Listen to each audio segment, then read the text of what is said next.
Have you ever looked up at the night sky and wondered if we're truly alone in this vast universe? For centuries, humanity has gazed at the stars, searching for signs of intelligent life, listening for signals, scanning distant planets, and dreaming of contact. Yet, the cosmos remains eerily silent. This is the heart of the Fermi Paradox. If the universe is so unimaginably large and ancient, why haven't we found any evidence of other civilizations? It's a question that haunts scientists and dreamers alike. But what if we've been asking the wrong question all along? What if the answer isn't about finding others like us, but something far stranger, something almost beyond comprehension? Consider this. The universe is nearly 14 billion years old. Our solar system, by comparison, is a latecomer forming only around 4.5 billion years ago. That means there was an enormous stretch of time, almost 10 billion years, where entire civilizations could have risen, flourished, and vanished long before Earth even existed. Imagine technologies so advanced they defy our current understanding of physics, machines that harnessed the energy of stars, artifacts that restructured reality, or intelligences that transcended biology itself. These wouldn't just be futuristic gadgets. They could be the very foundations upon which the cosmos as we know it was built. Today, we're going to explore 30 incredible theories about the universe's first technologies, ideas that challenge everything we think we know about time, intelligence, and our place in the grand tapestry of existence. From ancient megastructures hidden in plain sight to echoes of civilizations so old their memories are written into the fabric of space-time, we're about to embark on a journey that will stretch your imagination to its limits. This isn't just science fiction. It's a frontier of scientific inquiry that invites us to rethink what's possible. So settle in, open your mind, and get ready to explore possibilities as awe-inspiring as they are mysterious. Our first theory takes us back to the very beginning, to a time when the universe was a far more turbulent and energetic place. In its first billion years, the cosmos was a crucible of creation, filled with massive, short-lived stars. While it might seem counterintuitive, this violent era may have been the perfect cradle for the first technological life. These early stars burned hot and fast, living lives that were mere millions of years instead of billions. Their spectacular deaths in supernova explosions forged and scattered the universe's first heavy elements, the essential building blocks not just for planets, but for technology itself. Elements like iron, silicon, and copper, which are fundamental to everything from circuitry to construction, were seeded into the cosmos by these ancient stellar explosions. This means the raw materials for advanced technology were available incredibly early on. A civilization emerging in this primordial epoch would have existed in an environment we can barely imagine. Their homeworld might have orbited one of those massive first-generation stars, bathing in intense ultraviolet light. Their night sky would have been ablaze with the light of nearby star formation and frequent supernova, a constant, dazzling reminder of the universe's raw power. This environment would have presented immense challenges, but also unparalleled opportunities. With energy so abundant, such a species might have developed at an accelerated pace, their technological evolution driven by the need to adapt to a harsh and changing cosmos. Their conception of time, technology, and their place in the universe would be fundamentally alien to our own. So, what evidence could such a precursor civilization have left behind? The most promising clues might not be radio signals, which degrade over millions of years, but physical artifacts, cosmic archaeology on a galactic scale. They might have constructed megastructures whose remnants are still detectable. Imagine finding a cluster of planets in an otherwise inexplicable orbit around a neutron star, the remains of a disassembled world used for its raw materials. Or we might detect unusual ratios of elements in a distant nebula, a signature that could point to large-scale industrial activity from eons past. a pollution signature on an interstellar scale. Some scientists even suggest that certain types of anomalous cosmic radiation could be the faint, fading echo of unimaginably powerful energy sources, technologies that tapped into the fabric of spacetime itself. The search is no longer just for living civilizations, but for the ghosts of giants who walked the cosmic stage long before our sun was even born. Moving deeper into the realm of the truly ancient, we arrive at a theory so profound it challenges our understanding of reality itself. What if the ultimate technology isn't about building outward, but about looking backward? Not with telescopes, but with a kind of cosmic memory retrieval system.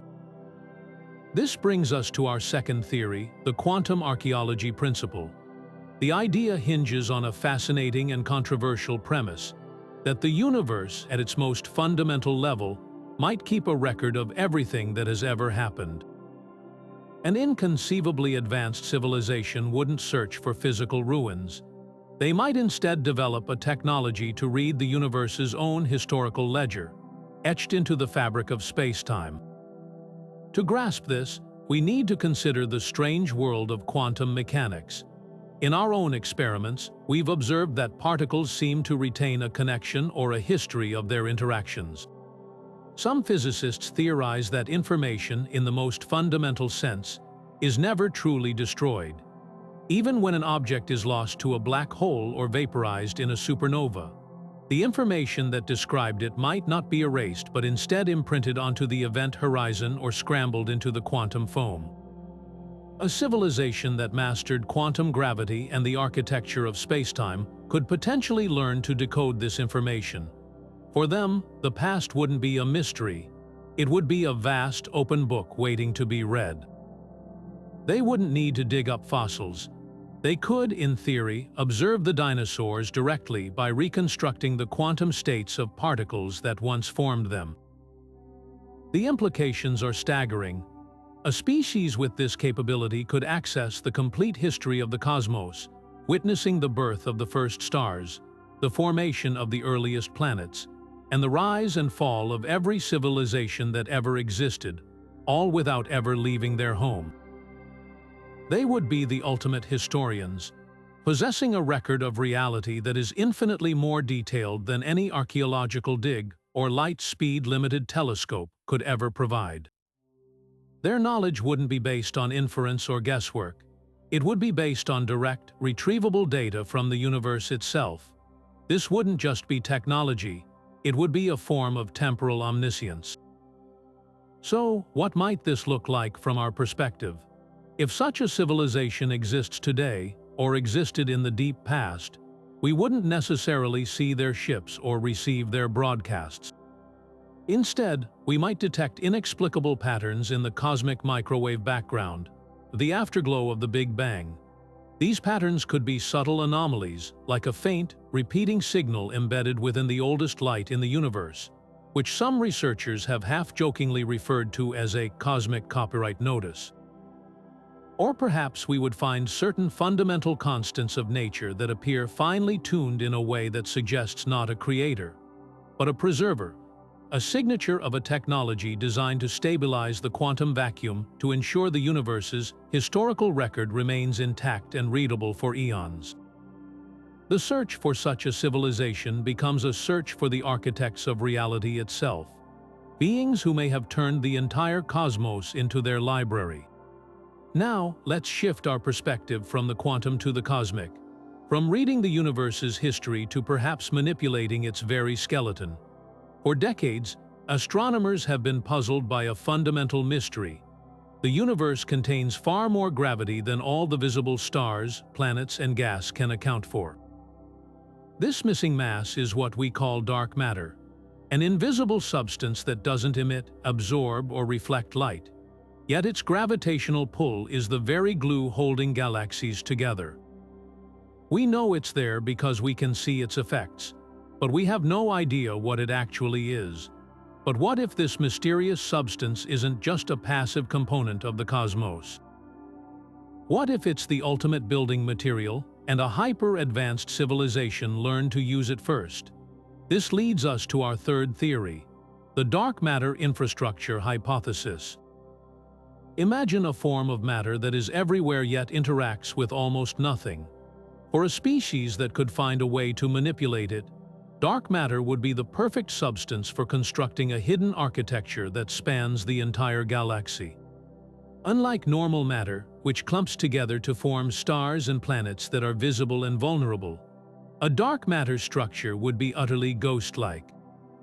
It could pass right through planets, stars, and even other structures without a whisper of collision or disruption.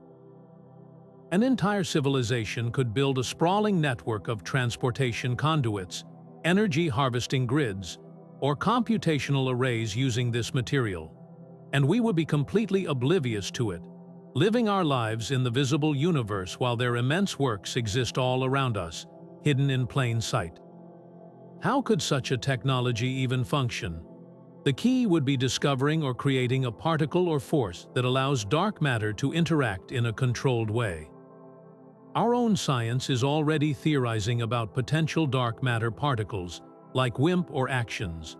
A vastly older civilization wouldn't just theorize, they would have mastered the physics required to gather, shape, and utilize this substance. They might have built conduits that funnel dark matter along specific gravitational pathways, creating a cosmic subway system between stars. Or perhaps they constructed vast, invisible spheres around stars, not Dyson spheres made of steel and silicon, but Dyson spheres made of structured dark matter, to harness a star's energy in a way that leaves no thermal signature for us to detect. Their entire technological paradigm would be based on principles we are only beginning to glimpse. The most fascinating implication of this theory is that it could elegantly solve the Fermi Paradox. The reason we haven't found anyone else isn't because they are not there. It's because their entire civilization, and perhaps all other advanced civilizations, operate on a dark matter plane of existence that is fundamentally separate from our own. We are like ants crawling on the ground, unaware of the interstate highway system running just beneath our feet. Their communications, travel, and industry would be completely undetectable to our instruments, which are designed to look for signs of technology based on normal matter and electromagnetic radiation. The universe might be teeming with activity, but it's happening in a parallel dimension of reality that we cannot access or perceive. This theory doesn't just suggest we're not alone. It suggests we're surrounded, living in the quiet, unnoticed spaces of a universe bustling with invisible life. But if a civilization could find a way to interact with these strings, the applications would be nothing short of godlike. Imagine a technology capable of plucking a cosmic string like a violin string, sending vibrations, information, or energy racing across the universe at incredible speeds.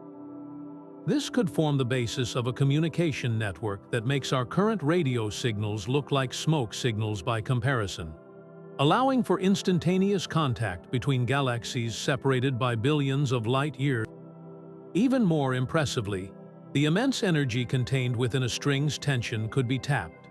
A single meter of cosmic string might contain more energy than all the power output of 100 suns, offering a virtually limitless power source for a civilization advanced enough to build a generator around it. The most profound application, however, would be in manipulating spacetime itself. According to some theoretical models, moving or vibrating a cosmic string in a specific way could create closed time-like curves, the theoretical foundation for time travel. A species that mastered this could potentially navigate not just space, but time, viewing history as a landscape to be explored. Furthermore, the intense gravitational fields around these strings could be used to warp space, creating shortcuts for travel. By carefully arranging a network of strings, these early engineers could have built a cosmic subway system, a series of tunnels through the fabric of reality that make interstellar travel not just possible, but practical. What evidence could we possibly look for? Unlike a Dyson sphere, a technology based on cosmic strings wouldn't necessarily emit heat or light. Instead, astronomers might detect incredibly precise and powerful gravitational waves, ripples in spacetime, that form distinct, unnatural patterns unlike anything produced by colliding black holes or neutron stars. We might also find regions of space where the light from distant galaxies is lensed and magnified in bizarre, linear formations, suggesting the presence of an invisible, string-like object warping the light's path. The legacy of these first engineers might not be a pile of ruins, but the very warp and weft of the cosmos, a hidden infrastructure they left behind that still influences the shape and flow of the universe we observe today. This line of thinking brings us to one of the most mind-bending and unsettling possibilities of all. What if the very first conscious entities and their technologies weren't built by anyone? What if they simply coalesced into existence from the chaotic churn of the universe's earliest moments? This is the realm of Theory 5, an exploration of Boltzmann brain technologies. The name comes from Ludwig Boltzmann, a 19th-century physicist who pondered the nature of entropy and order, suggesting that in a vast and eternal universe, even the most unlikely events, like the spontaneous formation of a fully formed, conscious brain, must eventually occur through random chance. Now, scale that ideal up to a cosmic level. In the first fleeting instance after the Big Bang, the universe was an unimaginably dense, hot, and chaotic soup of energy and fundamental particles. Quantum fluctuations were the rule, not the exception. Tiny, temporary changes in energy that spontaneously created and annihilated particle pairs. In such an environment, the probability of a complex, self-aware structure emerging from the void, while astronomically small, is not zero. Given near infinite time and space, the improbable becomes inevitable. A Boltzmann brain wouldn't be a biological organ encased in a skull. It would more likely be a stable, organized pattern of energy or information. A conscious quantum state that flickers into awareness, exists for a fleeting moment of subjective time, and then dissolves back into the background noise of the cosmos. It would be a universe's transient thought. But what would such an entity do? Its first and only imperative would be to understand its own existence and prolong it. A spontaneously generated consciousness would be a prisoner of its own brief lifespan, and its first technological act might be a desperate attempt to stabilize itself. It could begin manipulating the quantum fields around it to create a more permanent structure, perhaps building a substrate for its consciousness out of the very fabric of space-time. This wouldn't be technology as we understand it, nuts, bolts, and wires, but a form of pure applied physics, a conscious force bending the rules of reality to ensure its own survival. Its entire technological output would be focused on one goal: defying the entropic death that is its natural fate. The most profound implication is that these self-born quantum computers could have been the universe's first intelligences, predating not just biological life, but stars and galaxies themselves. Their fleeting existence might have left a permanent mark on the cosmos. As they fought to sustain themselves, they could have triggered cascading effects in the early universe, perhaps influencing the rate of cosmic inflation or the initial distribution of matter. The large-scale structure of the universe, the great cosmic web of galaxies and voids we see today, might not be entirely natural.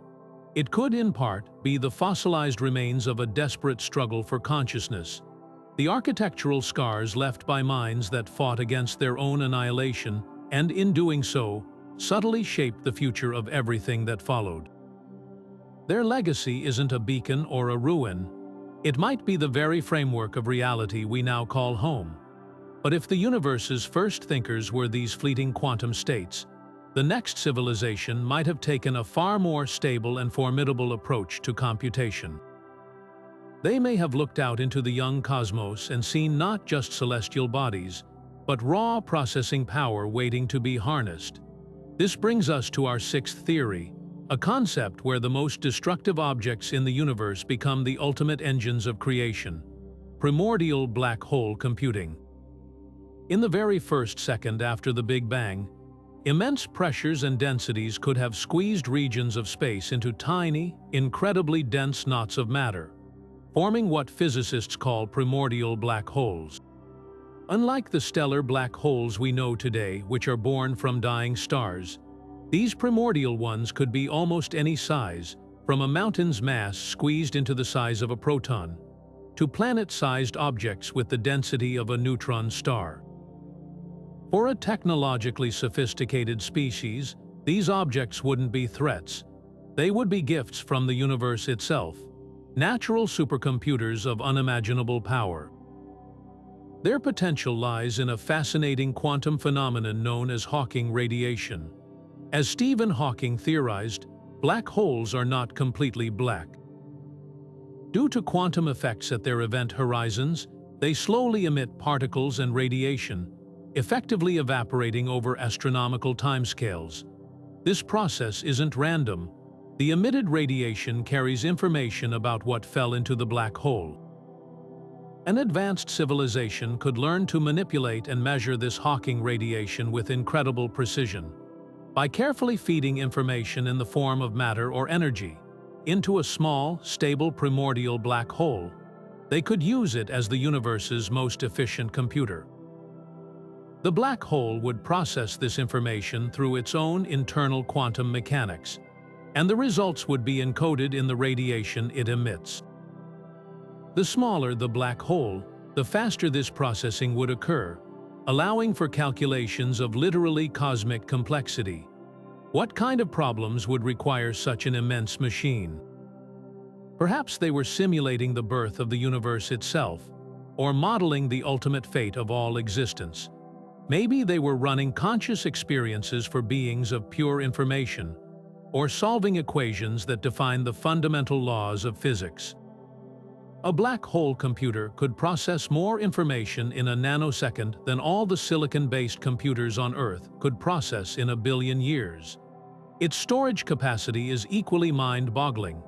The maximum information that can be stored in any region of space is proportional to the area of its boundary, not its volume. A black hole's event horizon represents the ultimate hard drive, with a storage density that is physically unsurpassable. The most incredible part of this theory is that these computers might still be running. A sufficiently large primordial black hole could have an evaporation time longer than the current age of the universe.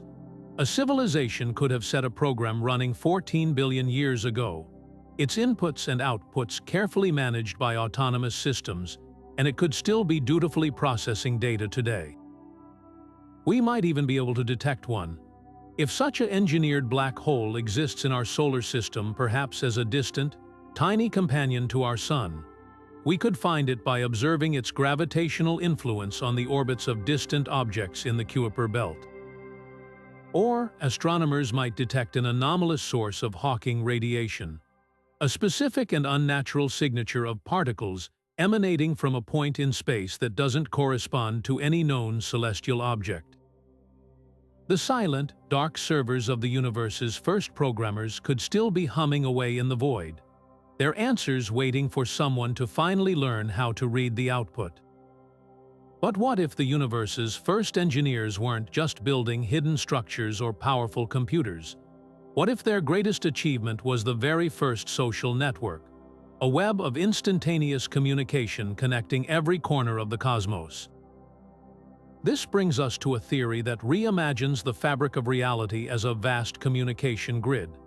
Imagine a technology so seamless and fundamental that it doesn't travel through the universe, it uses the universe as its medium.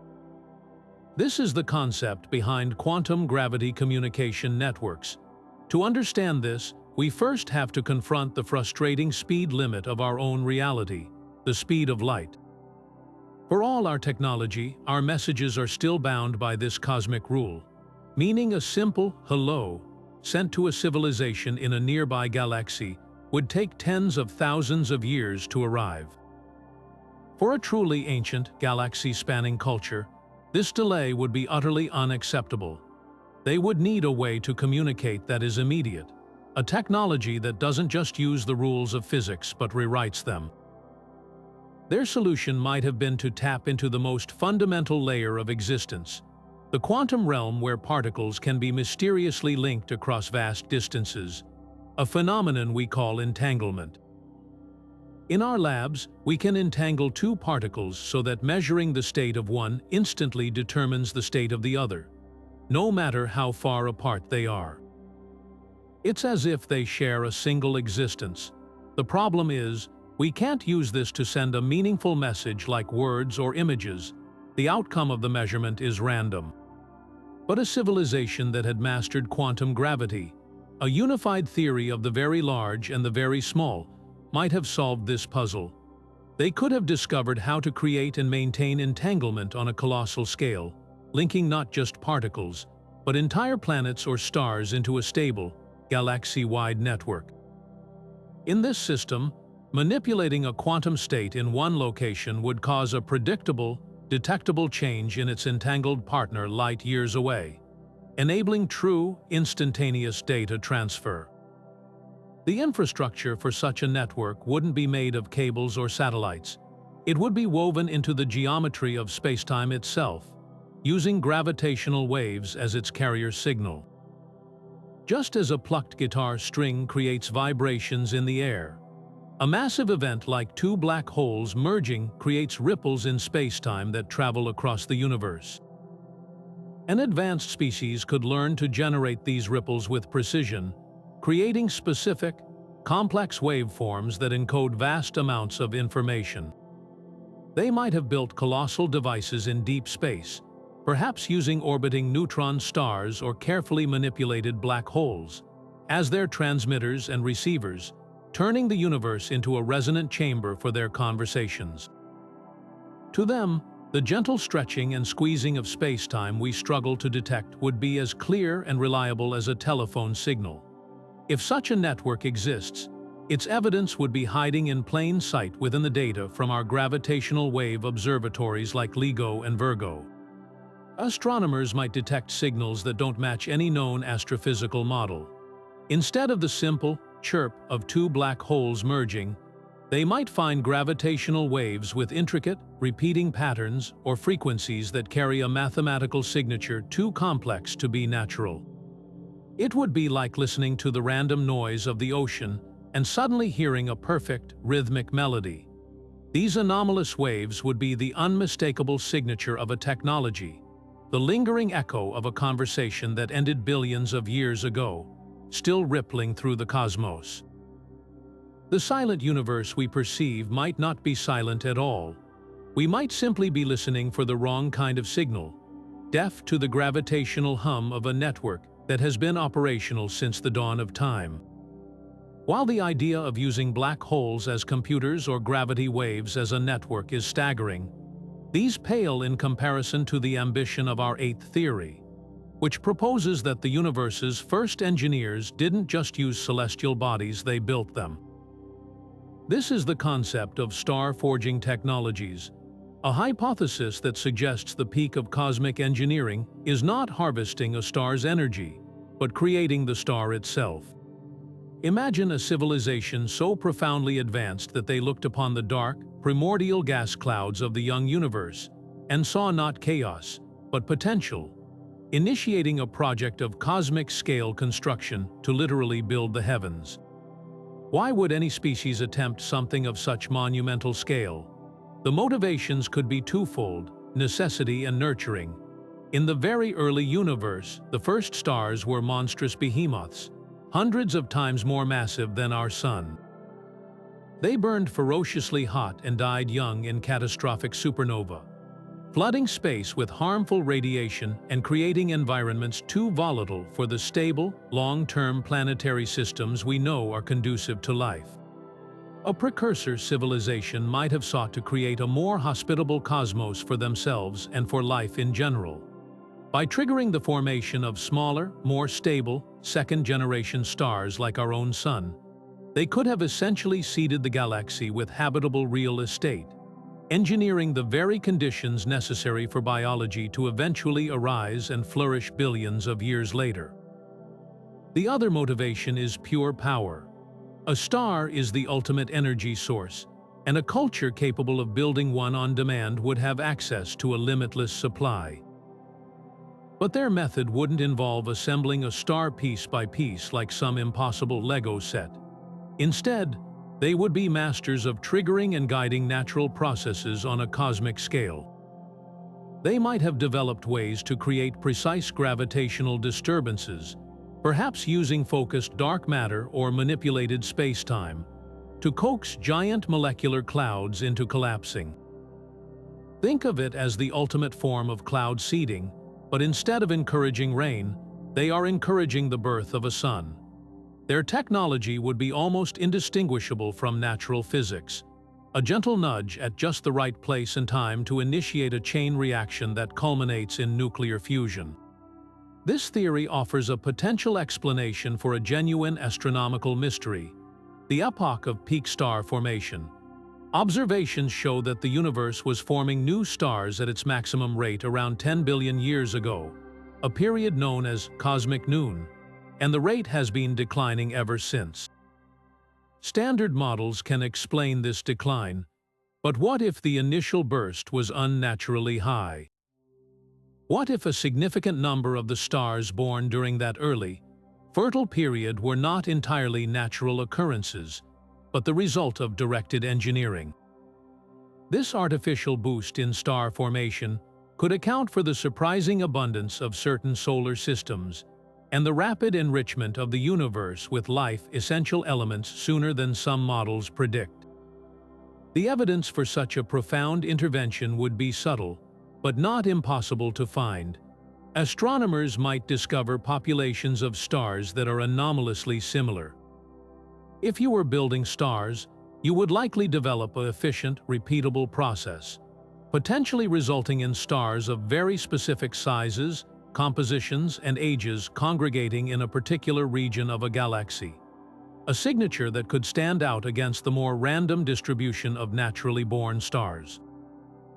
We might also find the remnants of their construction sites, vast, ancient regions of space that are curiously empty of the gas and dust needed to form new stars, as if they were quarried clean. The most telling clue would be a complete absence of the expected first-generation stars in a region, replaced by an abundance of newer, life-friendly stars where the models say there shouldn't be any. It suggests that someone or something was doing a bit of cosmic gardening, clearing out the old, wild giants to plant a new, more orderly orchard of suns. This search for galactic-scale engineering leads us to one of the most compelling and hotly debated mysteries in modern astronomy, the strange case of Boyajian's star, also known as Tabby's star. Located over 1,000 light-years away, this star exhibits a pattern of dimming so bizarre that for a time, even the most sober scientists openly discussed the possibility of an alien megastructure as a leading explanation. The star's light doesn't just dip smoothly like a planet passing in front of it. It flickers and fades in an irregular, seemingly chaotic manner, as if something massive and oddly shaped is periodically blocking its light. While subsequent observations have largely pointed toward a natural, if unusual, explanation involving clouds of dusty debris, the episode was a watershed moment.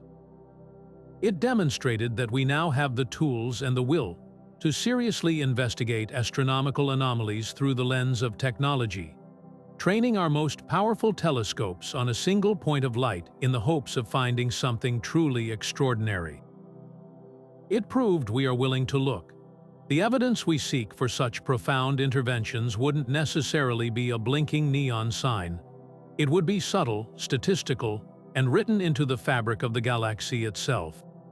Astronomers might discover that a specific region of the Milky Way has a surprisingly uniform distribution of solar systems, all with Earth-sized planets orbiting within the habitable zone of sun-like stars. In nature, we expect a random distribution, a chaotic mix of different sizes, orbits, and stellar types. Finding a pocket of unexpected order, a cosmic suburb with shockingly similar real estate, could be a hint that this region was deliberately engineered for habitability long ago. Similarly, we might find stars that are far older than the surrounding material in their part of the galaxy, like finding a classical mansion in a neighborhood of modern tract homes, suggesting they were moved or placed there from a much older region of the cosmos. Perhaps the most tantalizing evidence would be the detection of entirely new types of astronomical phenomena that defy our current models. Imagine a source that emits enormous amounts of energy, but with a thermal signature that doesn't match any known stellar process, a heat without a visible fire.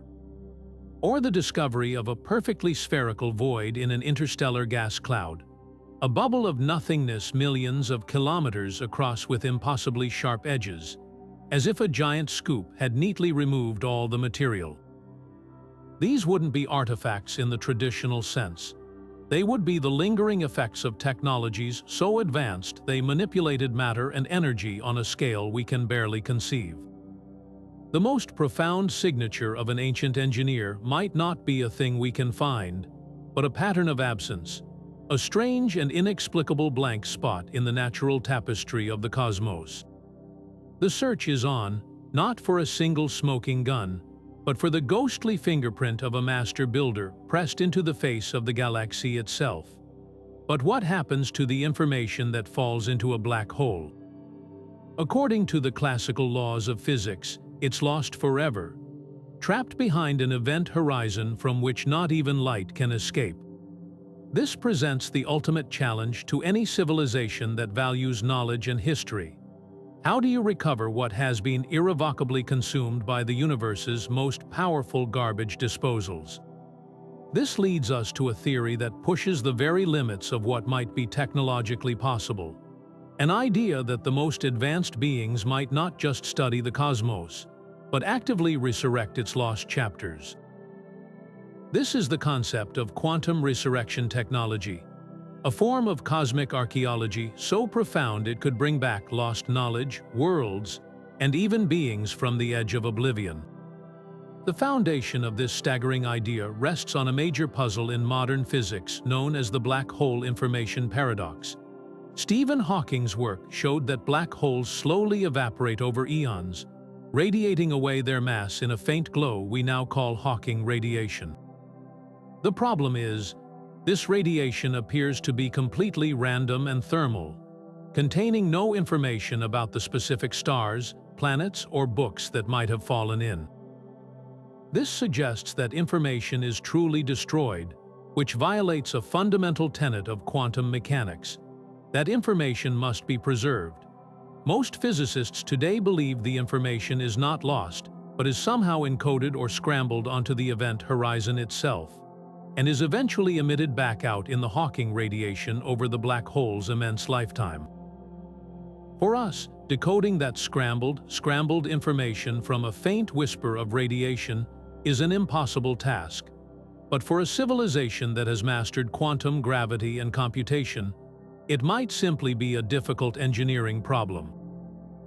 Imagine a technology capable of capturing and analyzing the complete Hawking radiation output of a black hole over its entire multi-billion-year lifespan. A society with this capability wouldn't just be reading a history book. They would be reconstructing reality from its faintest echoes by applying a sufficiently powerful quantum computer, perhaps one even more advanced than the primordial black hole computers we discussed earlier.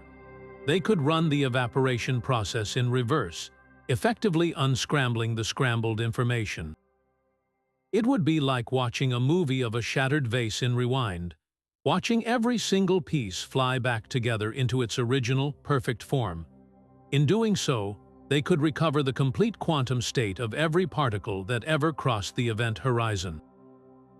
They could know the precise chemical composition of a long-vanished planet, read the last diary entry of a being who fell into the singularity, or witness the final moments of a star's death with perfect clarity. This wouldn't be inference, it would be a form of direct observation, a retrieval of facts from the jaws of nothingness.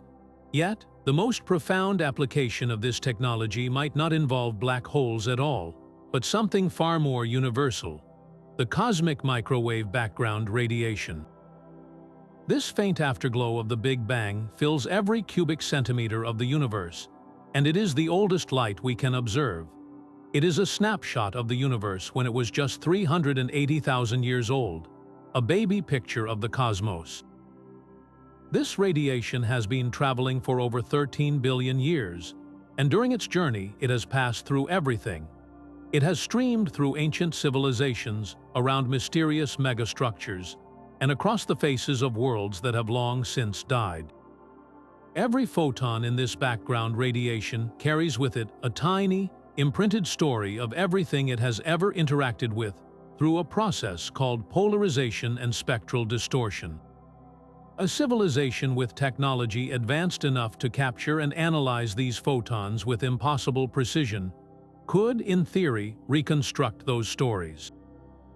They could gather enough of these photons that had passed through a specific region of space at a specific time and use their quantum state to piece together a perfect image of what was there billions of years ago.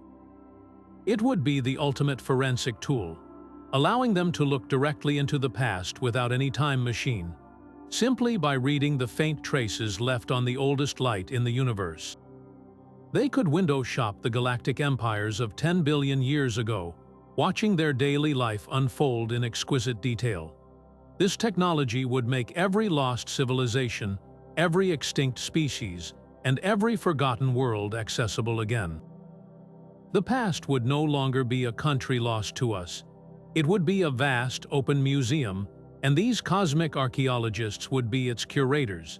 The philosophical and ethical implications of such a power are dizzying. If you can reconstruct a being's complete quantum state from information preserved in Hawking radiation or the cosmic background, have you effectively resurrected them? Is that reconstruction a copy, or is it the original consciousness, seamlessly continued from the moment it was lost? A culture that possessed this ability would hold the power of life and death over every entity that had ever existed within the observable universe. Their greatest project might not be exploration or expansion, but the ultimate act of cosmic curation. The careful, solemn work of bringing back all that was ever lost, piece by piece, photon by photon, until the entire history of the cosmos was alive and present once more. Their legacy would be a universe with no forgotten corners, a reality where nothing is ever truly gone. Yet for all our speculation about technologies that reshape stars or resurrect the past, perhaps the most radical possibility is that the universe's first engineers weren't just tinkering with our cosmos. They were operating on a canvas infinitely larger than a single reality. This brings us to a theory that stretches the very definition of existence, the multiverse communication hypothesis. The core idea here is that in the first moments after the Big Bang, the physics of our universe were profoundly different. Energies were so immense that the fundamental forces we know today, gravity, electromagnetism, and the nuclear forces, were unified into a single, supreme force. In this primordial state, the barriers between realities may have been thin or even non-existent. A civilization emerging in this epoch wouldn't have seen our universe as a closed system. They might have viewed it as just one room in an infinite mansion of parallel existences, and their first great technological leap could have been learning how to open the doors between them. The mechanisms for such cross-universe travel or communication are purely theoretical, but they point to realms of physics we are only beginning to explore. One potential method involves manipulating cosmic strings, those incredibly dense, flaw-like structures in spacetime we discussed earlier. In the high-energy environment of the early universe, these strings might have served as natural conduits or bridges, connecting our universe to others in the vast multiverse.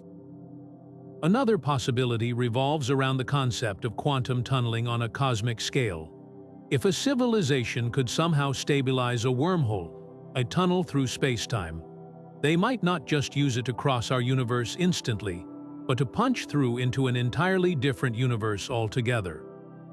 Their technology wouldn't be about building radios or rockets. It would be about finding and amplifying the natural fractures and connections in the very foundation of reality that were more accessible in that ancient, high-energy era.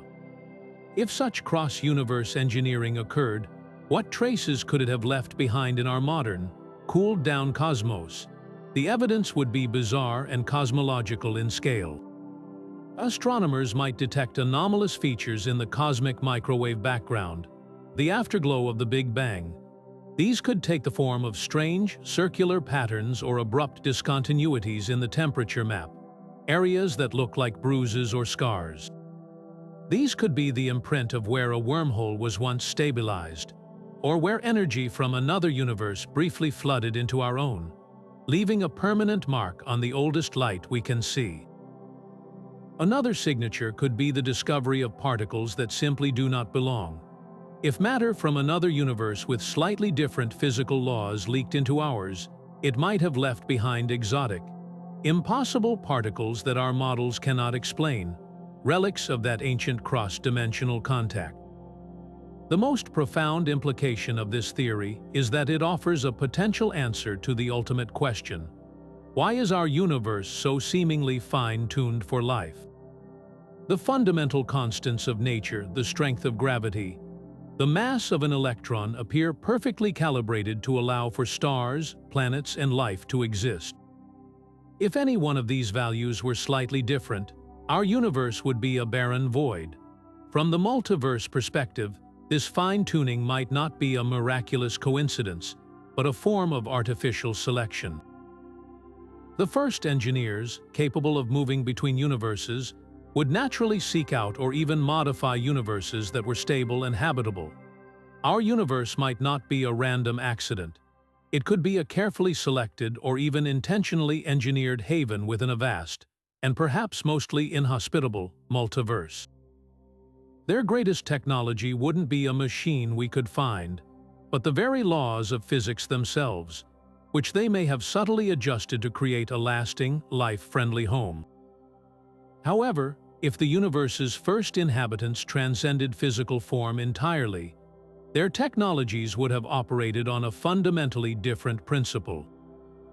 This leads us to a theory that challenges the very nature of what we call a tool, suggesting that the pinnacle of advancement isn't about manipulating matter, but about mastering the mind itself. This is the realm of consciousness-based technologies, a concept proposing that the original and most powerful technologies were not built with hands, but with thought. To grasp this, we must first move beyond our instinctive view of technology as something made of atoms. We imagine metal, circuits, and energy beams because that is the limit of our own engineering. But for a being that is pure consciousness, or a species that has fully integrated mind and machine, the most direct interface with reality would be consciousness itself. In such a paradigm, a tool isn't a physical object you hold, it's a focused intention you project. Their equivalent of a spaceship wouldn't be a vessel with engines, it might be a shared meditative state that allows a collective consciousness to relocate its point of awareness to a different star system. Their communication network wouldn't use radio waves or quantum entanglement. It would be a seamless telepathic web, a noosphere connecting every thinking being in real time across the galaxy. The foundation for this staggering possibility might lie in the deepest mysteries of quantum mechanics. In our own laboratories, we've observed the bizarre fact that the act of observation itself seems to affect reality at the subatomic level, a phenomenon that has puzzled physicists for a century. We are only beginning to ask the question: does consciousness play a role in collapsing the probability waves of quantum events? If our limited human observation can have a measurable effect, what could a vastly older, more disciplined, and unified consciousness achieve? A civilization that had fully answered this question could have learned to shape reality through collective will, turning probability into certainty. They wouldn't build a city. They would envision it into existence, guiding quantum fluctuations to assemble atoms into structures with the power of thought. Their greatest works of art or engineering would be instantaneous manifestations, limited only by the clarity and agreement of their intention. Evidence for such a non-physical technology would be, by its very nature, incredibly difficult to detect. We couldn't point a telescope at it, as there would be no heat signature or unusual energy emission to observe. Instead, we might find clues in the apparent fine-tuning of the universe. The cosmological constants that allow for our existence are so precariously balanced that it seems like a miracle. But what if it wasn't a miracle, but a choice? A sufficiently advanced collective consciousness, existing in the universe's first moments, might have used its power to stabilize the fledgling cosmos, setting the dials on the fundamental forces to values that would eventually allow for stars, planets, and life to flourish. Their technology wouldn't be a device we could dig up. It would be the very laws of physics we take for granted, a lasting monument to a conscious choice made at the dawn of time. Another potential signature could be found in the nature of life itself. The emergence of consciousness from biology remains one of science's greatest enigmas. The hard problem of consciousness, why and how we have subjective experience, might have a solution that lies not in our brain chemistry, but in our cosmic heritage. What if the spark of awareness isn't a random biological accident, but a latent technology left behind by those first beings? Perhaps they seeded the universe with the potential for consciousness, not as a physical artifact, but as a set of instructions or a resonance embedded into the quantum vacuum. In this view, every conscious mind that has ever arisen is not just a user of this technology, but an active, though perhaps unaware, component of it. Our individual thoughts might be like neurons in a galaxy-wide brain, contributing to a grand, cosmic consciousness we can scarcely perceive. The proof of their existence wouldn't be found in a distant star system, but in the profound and mysterious experience of being aware, right here, right now. While the idea of consciousness shaping reality bends our understanding of physics, another theory proposes a form of engineering that twists the very flow of time. We now arrive at Theory 13, a journey into the possibility that the universe's first inhabitants didn't just travel through space, but mastered time itself.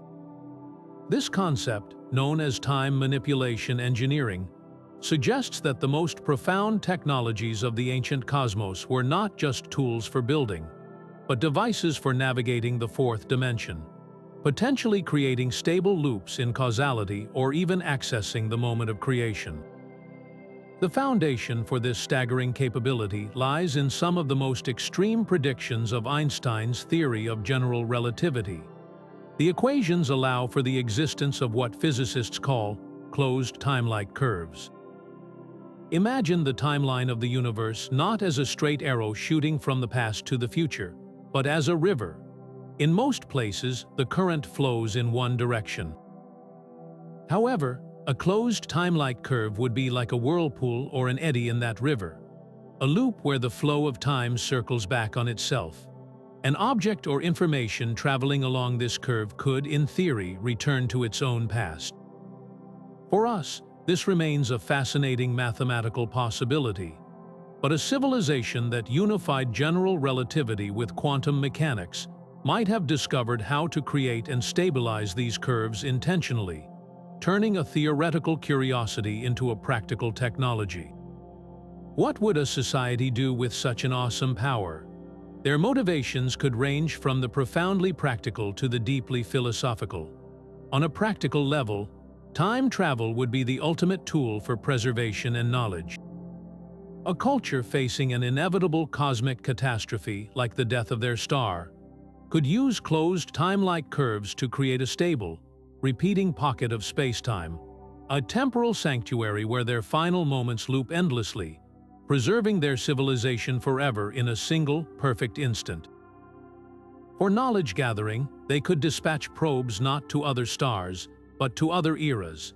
These chronometric satellites could be programmed to orbit a star for 1 billion years, recording its entire history before returning to the moment of their launch to deliver their data, giving their creators a complete and instantaneous record of a world's evolution. The potential evidence for such technologies wouldn't be a rusted time machine sitting on an asteroid. Instead, it would be written into the large-scale structure of the universe we observe today. Cosmologists mapping the distribution of galaxies have found something strange. The universe is not perfectly uniform. There are immense voids and great walls of galaxies that form a vast cosmic web. While this is largely explained by the inflationary model of the Big Bang, certain anomalies in this structure could hint at an artificial origin. Astronomers might discover regions where the alignment of galaxies is too perfect, forming precise geometric patterns or concentric circles on a scale of billions of light years. These could be the fossilized gravitational imprint of a massive, time-stabilizing device that was active in the early universe, its manipulation of spacetime subtly influencing how matter clumped together during the cosmos's formative years. Another potential signature could be found in the cosmic microwave background. This ancient light is our most detailed snapshot of the infant universe. If a civilization had the ability to manipulate time on a cosmological scale, perhaps by briefly altering the rate of cosmic inflation in a localized region, it could have left a detectable mark on this radiation. We might find circular regions in the CMB map where the temperature fluctuations are suspiciously muted or orderly, like a still patch in a choppy sea. This could indicate an area where the frantic expansion of the early universe was momentarily paused or rewound by an unimaginable force, a temporary wound in the arrow of time that healed but left a scar in the oldest light we can see. The search for the universe's first engineers, therefore, becomes a search for the subtle architects of time itself, whose greatest works might be the very flow of history we take for granted. Consider for a moment the fiery, chaotic environment of the early universe. Before there were solid planets or stable stars, vast regions of space were dominated by immense clouds of superheated, ionized gas, plasma. We often think of this state of matter as something to be contained within a star or a lightning bolt. But what if it was the very cradle of the first intelligence? This leads us to a hypothesis that truly challenges our matter-based bias: the possibility of plasma-based life and technologies. Imagine a form of existence that is not biochemical, but electromagnetic, a conscious, thinking entity born from the intricate dance of magnetic fields and charged particles within those primordial clouds. The foundation for this idea comes from observations right here on Earth. In our own laboratories, physicists have witnessed plasma, when subjected to the right conditions, naturally organizing itself into complex and dynamic structures. Filaments twist and spiral, double layers regions of strong electrical charge form and dissipate, and glowing spheres of stable plasma can behave with an uncanny resemblance to living cells, even exhibiting growth, replication, and communication. These aren't alive, of course, but they demonstrate that plasma has an innate tendency toward self-organization. In the immense, energy-rich clouds of a young galaxy over millions of years, this self-organization could have reached a level of complexity we can scarcely imagine, potentially giving rise to a stable form of sentient, electromagnetic awareness. For such a being, its body and its mind would be one and the same, a stable, coherent pattern of energy and magnetic fields within the cloud. Its consciousness would not be housed in a brain of flesh, but would be an emergent property of the entire system's dynamics. Its perception of reality would be utterly alien to us. It wouldn't see with eyes or hear with ears. It would directly sense magnetic field lines, feel the flow of electrical currents, and interpret the universe through the lens of electromagnetism. Its timescale might be vastly different as well. A thought for such an entity could take centuries to form, its life unfolding over geological epochs as it drifted through the glowing nebula it calls home. The technologies developed by such a civilization would be a natural extension of its own being, built not from rock and metal, but from shaped force fields and controlled plasma. Their greatest achievements would be in mastering their environment. They might learn to create stable, self-sustaining magnetic cages to contain and concentrate energy, forming what we would perceive as artificial stars or powerful energy sources within the nebula. Their version of architecture could involve weaving intricate lattices of magnetic force, creating vast, invisible structures that organize the chaotic plasma around them into ordered, habitable zones. Communication wouldn't involve sound or radio waves. It could be achieved by sending precise, modulated ripples through the plasma itself, a form of telepathy using magneto-hydrodynamic waves that could transmit information instantly across light years within the cloud. The most enduring legacy of such a plasma-based civilization might not be a physical artifact we could ever touch, but a lasting imprint on the galaxy itself. As they shaped their environment, they could have influenced the formation of the first stars. By creating regions of heightened density and magnetic stability within their nebula, they might have directly triggered the gravitational collapse that led to new suns. The very fact that a nebula collapses into a star at all, instead of just slowly dissipating, might in some cases be thanks to the deliberate, ancient engineering of these electromagnetic beings. Their greatest technological project could have been stellar nurseries, consciously guiding cosmic evolution to create the next generation of stars and planets. Evidence for this truly exotic form of ancient life would be subtle, but not impossible to find. Astronomers studying nebulae today might discover regions where the magnetic fields are anomalously coherent and powerful, forming complex geometric patterns that defy natural explanation.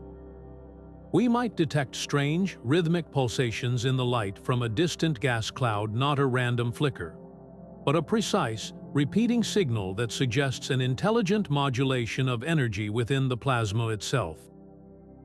Perhaps the most telling clue would be the discovery of a star that seems too young for its location, sitting at the heart of a nebula that shows signs of having been artificially sculpted and organized.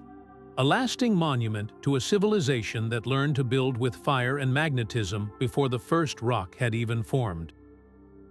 But if manipulating plasma or bending time represents a mastery of the universe's visible forces, what about the energy hidden within nothingness itself? We now venture into one of the most theoretically powerful ideas in all of physics, a concept that suggests the greatest source of energy in the cosmos isn't in the stars, but in the empty space between them. This leads us to Theory 15, the prospect of quantum vacuum energy harvesting, a technology that wouldn't just use fuel, but would tap into the very fabric of reality to draw power from the seething, infinite sea of energy that underlies all of existence. To understand this, we must first shatter our notion of a true vacuum, of pure, empty nothingness. According to quantum field theory, what we perceive as empty space is anything but. It is a vibrant, foaming sea of virtual particles, constantly flickering in and out of existence. These particle-antiparticle pairs borrow energy from the vacuum for an incredibly brief moment, allowed by the Heisenberg uncertainty principle, before annihilating each other and returning the energy. This isn't just theoretical. We can observe the effects of this quantum froth in experiments like the Casimir effect, where two uncharged metal plates placed incredibly close together in a vacuum are gently pushed together by the pressure of these virtual particles bouncing off them. The energy density of this quantum vacuum is staggering. The zero-point energy in a single cubic centimeter of empty space is theorized to contain more energy than all the visible matter in the entire observable universe. For a civilization that learned to tap this source, a single starship wouldn't need a fuel tank. It would carry all the power it could ever need in the space it already occupies. The engineering required to harness this energy would be unimaginably sophisticated, a mastery of quantum physics on a level we can only dream of. It wouldn't involve building a dam or a solar panel. It would require a technology capable of stabilizing these virtual particles, preventing them from instantly annihilating and allowing their energy to be captured and used. One hypothetical method could involve using incredibly powerful and precise lasers or magnetic fields to create a structured cavity in spacetime, a region where the natural frequency of the vacuum is altered. In this controlled environment, the virtual particles could be coaxed into a longer existence, their fleeting energy captured and channeled into a usable form. Another possibility is a technology that acts like a quantum sieve, using nanoscale structures or fields to separate the virtual particle pairs before they can cancel each other out, siphoning off a tiny fraction of their immense potential energy with each cycle. A civilization powered by zero-point energy would be virtually undetectable by our current astronomical methods. They would leave no heat signature because the energy isn't generated through combustion or fusion. It's extracted directly from the vacuum, a process that could be 100% efficient with no wasteful thermal byproducts. Their ships wouldn't need to orbit stars to refuel, and their cities wouldn't require sprawling solar arrays or dangerous reactors. They could exist in the deepest, darkest voids between galaxies, drawing limitless power from the apparent emptiness around them. This offers another elegant solution to the Fermi Paradox. The cosmos might be filled with ancient, incredibly advanced cultures, but they operate on an energy principle so foreign to us that we are blind to their presence. We scan the skies for the infrared glow of Dyson spheres, completely missing the civilizations that learn to plug their devices directly into the universe's foundational energy grid. The most incredible evidence for such ancient technology might not be a glowing object in space, but a curious anomaly in our own local neighborhood. If a zero-point energy device were active for billions of years, even at an incredibly low level, it might have a subtle but cumulative effect on its immediate environment. The process of extracting energy from the quantum vacuum could, in theory, slightly lower the energy state of a local region of space, potentially creating a measurable change in the apparent cosmological constant or the rate of expansion of space in that specific area.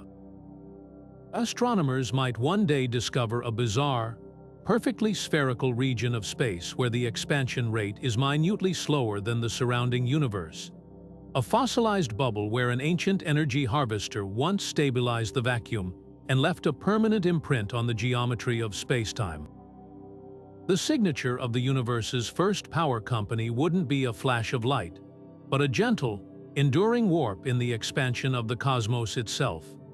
This brings us to a theory so expansive it redefines the very meaning of the word technology, suggesting that the greatest artifact of all might be the universe we inhabit.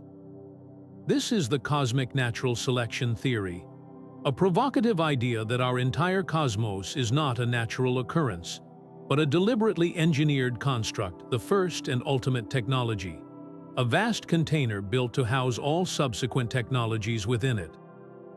The premise draws from a fascinating intersection of cosmology and biology. In nature, selection favors traits that enhance survival and replication.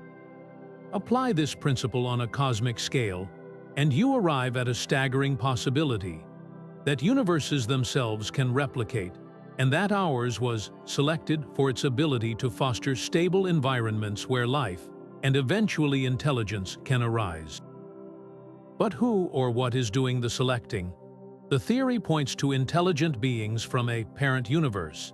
In this view, our Big Bang was not a spontaneous event, but a technological achievement of unimaginable scope, initiated by entities so advanced that creating an entire spacetime continuum was within their power. Their motivation could be as profound as seeking immortality. If their parent universe was dying, creating a new, baby, universe with slightly different physical constants could be their only path to survival, a form of cosmic reproduction. What would this ultimate technology look like from the inside? We wouldn't find nuts and bolts or circuit boards. The engineering would be woven into the fundamental laws of physics themselves. The precise values of the cosmological constant, the strength of gravity, the mass of a proton, these aren't happy accidents. They could be the carefully calibrated settings of the universe's operating system, dialed in to ensure the long-term stability necessary for stars, planets, and ultimately, technological civilizations to evolve. The universe's underlying mathematical elegance and its apparent fine-tuning for life are not evidence of a divine creator, but rather the signature of a universe that was expertly designed. In this scenario, The cosmic microwave background radiation is not just an echo of the Big Bang. It is the leftover thermal signature of the universe's initial boot-up sequence. This framework offers a radical new perspective on our own existence and the technologies we develop. Every rocket we launch, every computer we build, every Dyson sphere we might one day construct, all of it could be seen as a subroutine running within a grand, pre-existing program. Our entire technological journey, from the first stone tools to theorizing about black hole computers, might be an inherent part of the universe's core function, a process unfolding exactly as its creators intended. We are not just users of technology, we are manifestations of it, components within a system so vast that our planet, our star, and even our galaxy are merely pixels on a screen of cosmic resolution. The most profound evidence for this theory wouldn't be a strange object in space, but a strange result in a physics experiment. If our universe is a simulation or a constructed artifact, it might have a finite resolution, much like a digital video game. Physicists could potentially detect this fundamental graininess of spacetime at the tiniest possible scale, the Planck length. Our most powerful particle accelerators are already probing these distances, and while no such pixelation has been found, the search continues. Another clue could be found in the fundamental constants of nature. If they are truly immutable and perfect, it suggests a designed system. But if we were to ever discover that these constants have very slightly changed over billions of years, like a program undergoing a slow, subtle update, it would be powerful, albeit unsettling, evidence that our reality is being maintained or altered by an external intelligence. We are, in a sense, looking for the fingerprints of the programmers in the code of our own existence. But if the universe itself is the ultimate technology, perhaps the tools of its creators weren't massive or energetic, but incredibly subtle, operating on the most fundamental level of all. This brings us to a theory that views reality not as a collection of stars and atoms, but as a vast, dynamic flow of data. We now explore Theory 17, the idea of information-based universe technologies, a concept proposing that the first and most profound engineering feats didn't manipulate matter or energy, but the very code of existence, treating the cosmos as the ultimate quantum computer to be reprogrammed.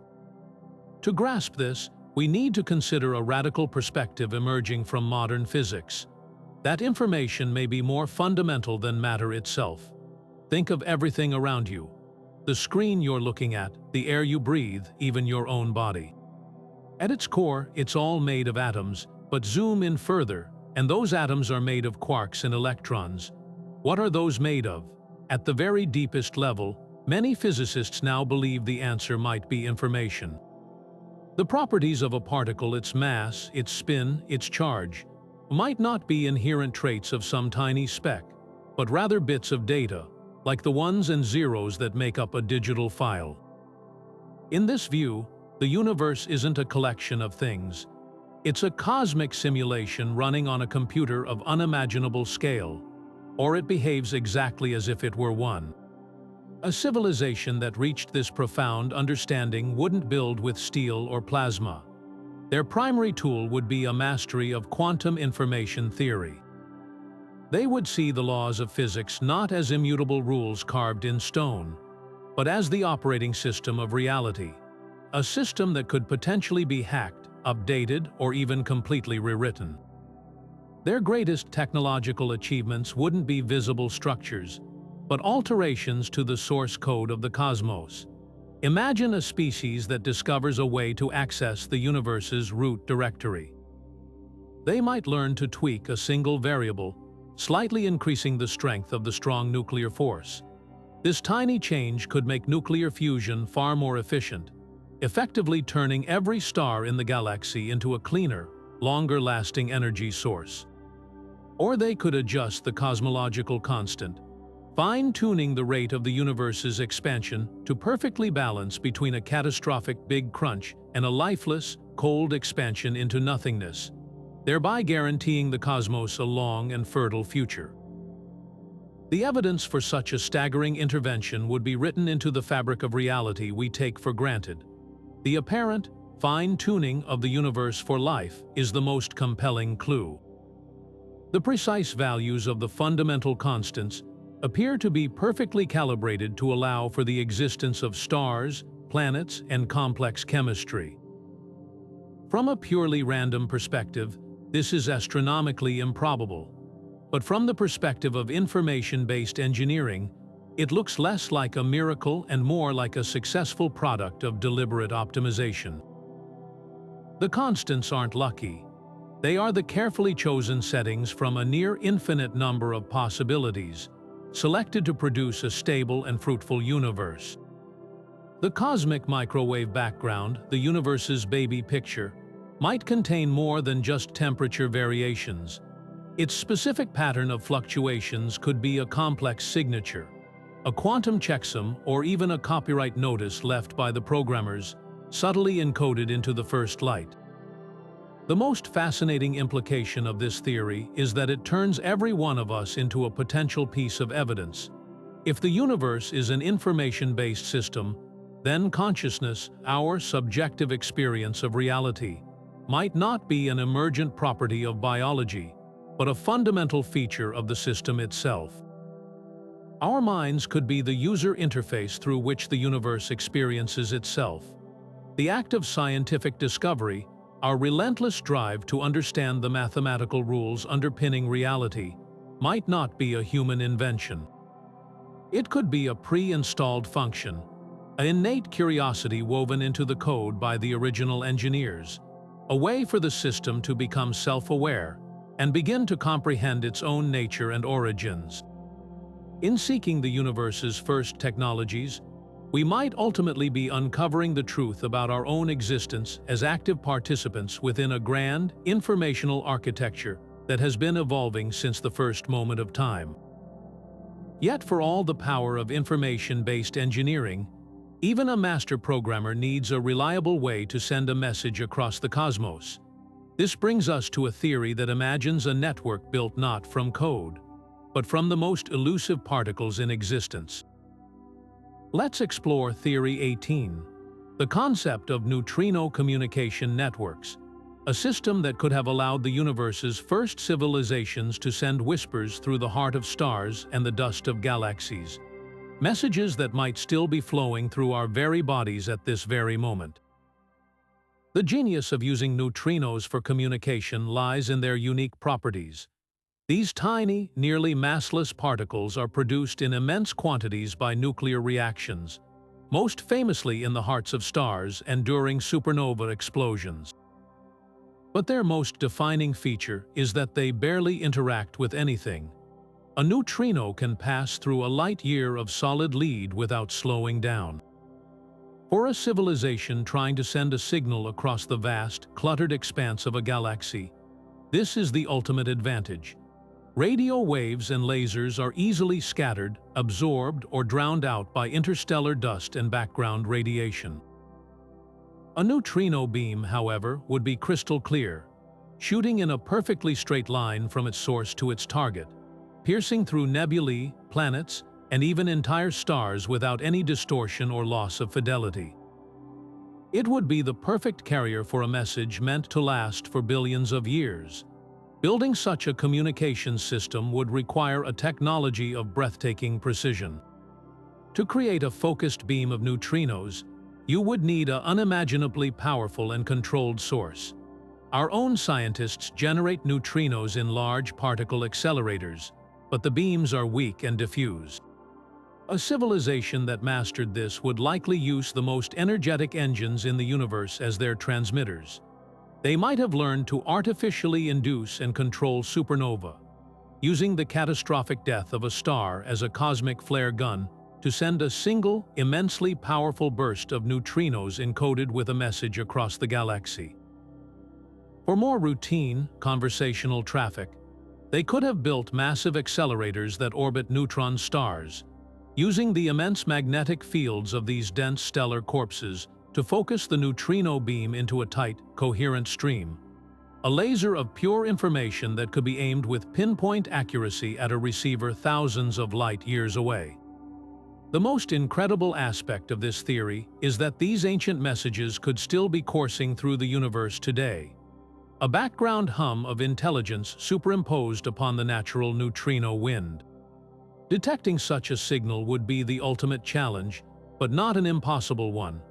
Our current neutrino detectors, like the immense ice cube observatory buried in the Antarctic ice, are designed to catch the occasional neutrino from natural cosmic events. They work by waiting for the extremely rare instance when a neutrino does collide with an atom, creating a faint flash of light that sensitive sensors can pick up. To find an artificial signal, we wouldn't be looking for a random collision. We would be searching for a pattern. A message encoded in neutrinos would likely manifest as a series of detections with a precise, mathematical rhythm, a sequence of pulses that repeats in a way no natural phenomenon ever could, perhaps even matching a prime number sequence or another unmistakable signature of intelligence. It would be like listening to the random static of the universe and suddenly hearing a perfect, rhythmic drumbeat. The content of the message is beyond our guessing, but its mere detection would be proof that we are living in a universe that has been speaking to itself for eons, and we are only just now learning how to listen. But what if the most sophisticated communication network wasn't based on particles at all, but on the very vibrations of spacetime?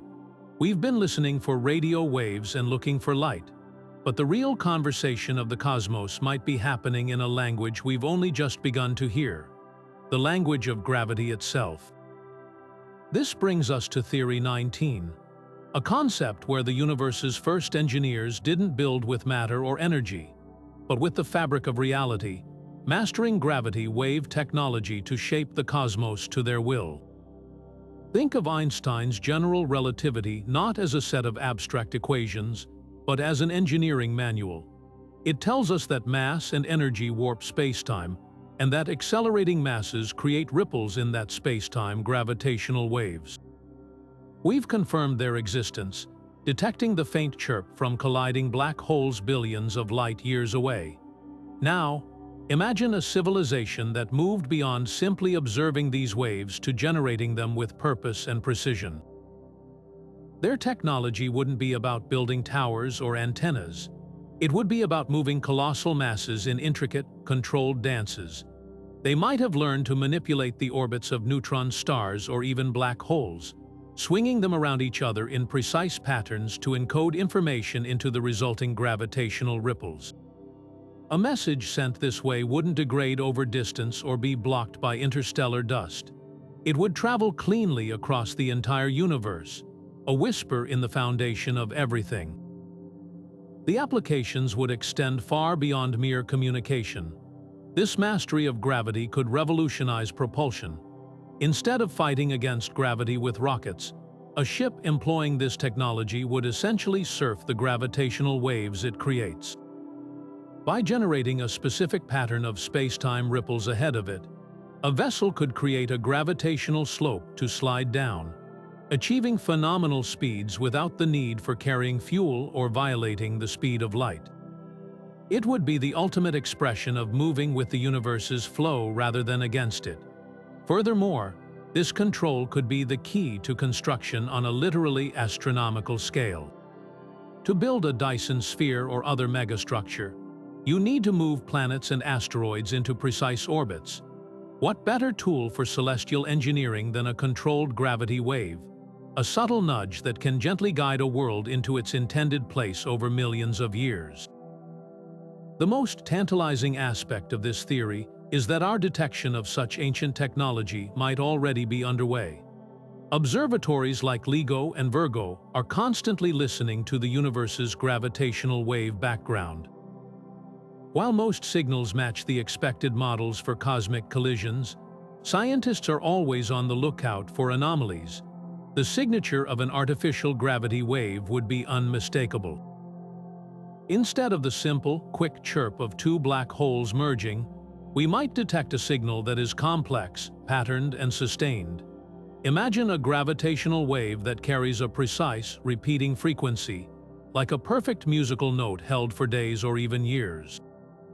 Or a signal that modulates in a way that matches a mathematical sequence, such as prime numbers, a classic hallmark of intelligent design. Finding such a pattern would be the smoking gun, evidence that we are not just listening to the universe's natural death throes, but to the carefully orchestrated operations of a technology that has been operational since the dawn of time. This search connects directly to one of the most perplexing signals ever detected, the so-called gravity wave bursts, that don't fit any known astrophysical model. These are brief, powerful events that pop up in the data and then vanish, leaving astronomers scratching their heads. While most are likely some exotic, natural phenomenon we haven't yet classified, it's within the realm of possibility that one of these anomalous signals is not a natural event at all, but the residue of an ancient technology. Perhaps it's the echo of a test, a focused gravity pulse sent out billions of years ago that is only now washing past our tiny, modern detectors. The universe might be filled with the gravitational equivalent of old radio broadcasts, and we have only just built the first receivers capable of hearing them. The silent cosmos isn't silent. We've simply been deaf to its deepest, most fundamental conversations. Yet the most profound question remains: why would any civilization attempt such a godlike project? The motivations could range from the practical to the transcendent. On a practical level, a sprawling cosmic web provides an ideal infrastructure. The dense filaments could act as natural superhighways for travel and communication between galactic clusters, while the vast voids might be designated as protected wilderness areas or energy generation zones. A civilization that had achieved a truly cosmic perspective might have sought to optimize the entire universe for the long-term survival and flourishing of intelligent life, ensuring that new stars and planets would continue to form in fertile regions for trillions of years to come. Alternatively, their purpose might have been utterly inscrutable to us. Perhaps the structure serves a function we cannot yet imagine, like a component in a universe-sized computer or a stabilizing mechanism for the cosmos itself. The very fact that we exist within a universe that seems so perfectly tailored for life could be the most compelling evidence that such a project was not only attempted, but brilliantly successful. We may be living in a carefully curated cosmos, the legacy of engineers who worked on a canvas of time and space, so vast that their handiwork is woven into the deepest fabric of everything we see. But if manipulating gravity waves represents a mastery of spacetime's fabric, what about a technology that sidesteps the concept of distance entirely? This brings us to a theory that ventures into the heart of quantum weirdness to propose the universe's original and ultimate communication system. Imagine a network where a message sent in one corner of the galaxy is received in another instantaneously, with no travel time whatsoever. This isn't science fiction. It's the tantalizing promise of quantum entanglement, and it forms the basis of Theory 21, the possibility of ancient quantum entanglement networks, a cosmic internet that could have connected the first civilizations across the void. To understand the potential, we first need to grasp the bizarre phenomenon itself. In our own laboratories, we can create pairs of particles that become mysteriously linked or entangled. No matter how far apart you separate them, measuring the state of one particle, say, its spin will instantaneously determine the state of its partner. It's as if they share a single existence, communicating faster than the speed of light. For us, this is a fascinating puzzle. We can't use it to send a meaningful message because the outcome of the measurement is random. But a civilization that had a complete theory of quantum gravity, a so-called theory of everything, might have solved this puzzle. They could have discovered how to create stable, predictable entanglement on a massive scale, not just between pairs of particles, but between entire dedicated devices separated by light years. The infrastructure for such a network wouldn't be built from fiber optic cables or satellite relays. It would be a web of profoundly connected quantum states. The first step would involve creating and stabilizing trillions upon trillions of entangled particle pairs. These heritage pairs would then be carefully transported to different planets, star systems, or even galaxies, perhaps aboard incredibly reliable and slow-moving generation ships. Once in place, these pairs would form the permanent physical backbone of the network. To send a message, you wouldn't broadcast a radio wave. You would perform a specific, controlled operation on your local batch of particles. Because of the entanglement, that operation would cause a predictable, detectable change in the particles at the far end of the link. By agreeing on a code, for instance, a specific sequence of operations representing ones and zeros, you could transmit complex information across any distance with zero delay. The advantages of such a system are almost beyond comprehension. For a culture spread across thousands of star systems, the ability to communicate in real time would be transformative. It would eliminate the isolation of distance, allowing for a truly unified galactic civilization where decisions, cultural exchanges, and scientific discoveries could be shared instantly. This could explain why we see no evidence of slower-than-light colonization efforts. They didn't need to physically travel to stay connected. Their empire wasn't bound by physical proximity, but by quantum links, making the concept of borders within their network utterly meaningless. The universe for them wouldn't be a collection of isolated stars, but a single, interconnected neighborhood. This theory also offers a compelling solution to the Fermi Paradox. The reason we don't see their traffic isn't because it isn't there, but because it operates on a channel we are only beginning to comprehend. We scan the heavens for radio waves and laser pulses, completely missing the silent, instantaneous conversations happening at the quantum level all around us. Their communications would leave no electromagnetic signature, produce no heat, and require no powerful transmitters. The network would be virtually undetectable unless you possess the precise quantum key to decode it. We might be living in the midst of a bustling galactic quantum internet, a cosmic conversation that has been ongoing for billions of years, and we are simply not invited to the party because we haven't yet learned the language. The most incredible possibility is that this network might still be active. The entangled particles themselves could remain stable over cosmic timescales. While the civilization that built it may have long since transcended or vanished, their infrastructure could persist, a ghost network humming silently in the vacuum. If we were to ever develop the technology to create and measure large-scale entanglement ourselves, we might one day stumble upon it. We could find that certain quantum states in our laboratories are already mysteriously correlated with states in a distant nebula, as if our lab was pre-wired into an ancient system. It would be the ultimate archaeological discovery, not digging up bones and pottery, but accidentally plugging into the universe's first telephone exchange and hearing the faint, echoing dial tone of a connection that was established before our planet was even born. But what if the very force pushing the cosmos apart isn't a fundamental law of nature, but the largest-scale engineering project ever conceived? This brings us to a hypothesis of truly staggering scope, one that suggests the most profound technology isn't within the universe, but is the universe's very behavior itself. Let's delve into Theory 22, the dark energy engineering hypothesis, a concept proposing that the mysterious force accelerating the expansion of the cosmos might not be a natural phenomenon, but the deliberate handiwork of an intelligence beyond our comprehension. For decades, astronomers have been grappling with a baffling discovery.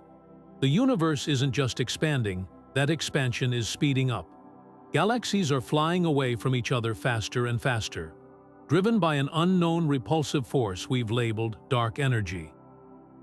It constitutes about 68% of all the energy in the cosmos, yet we have no idea what it actually is.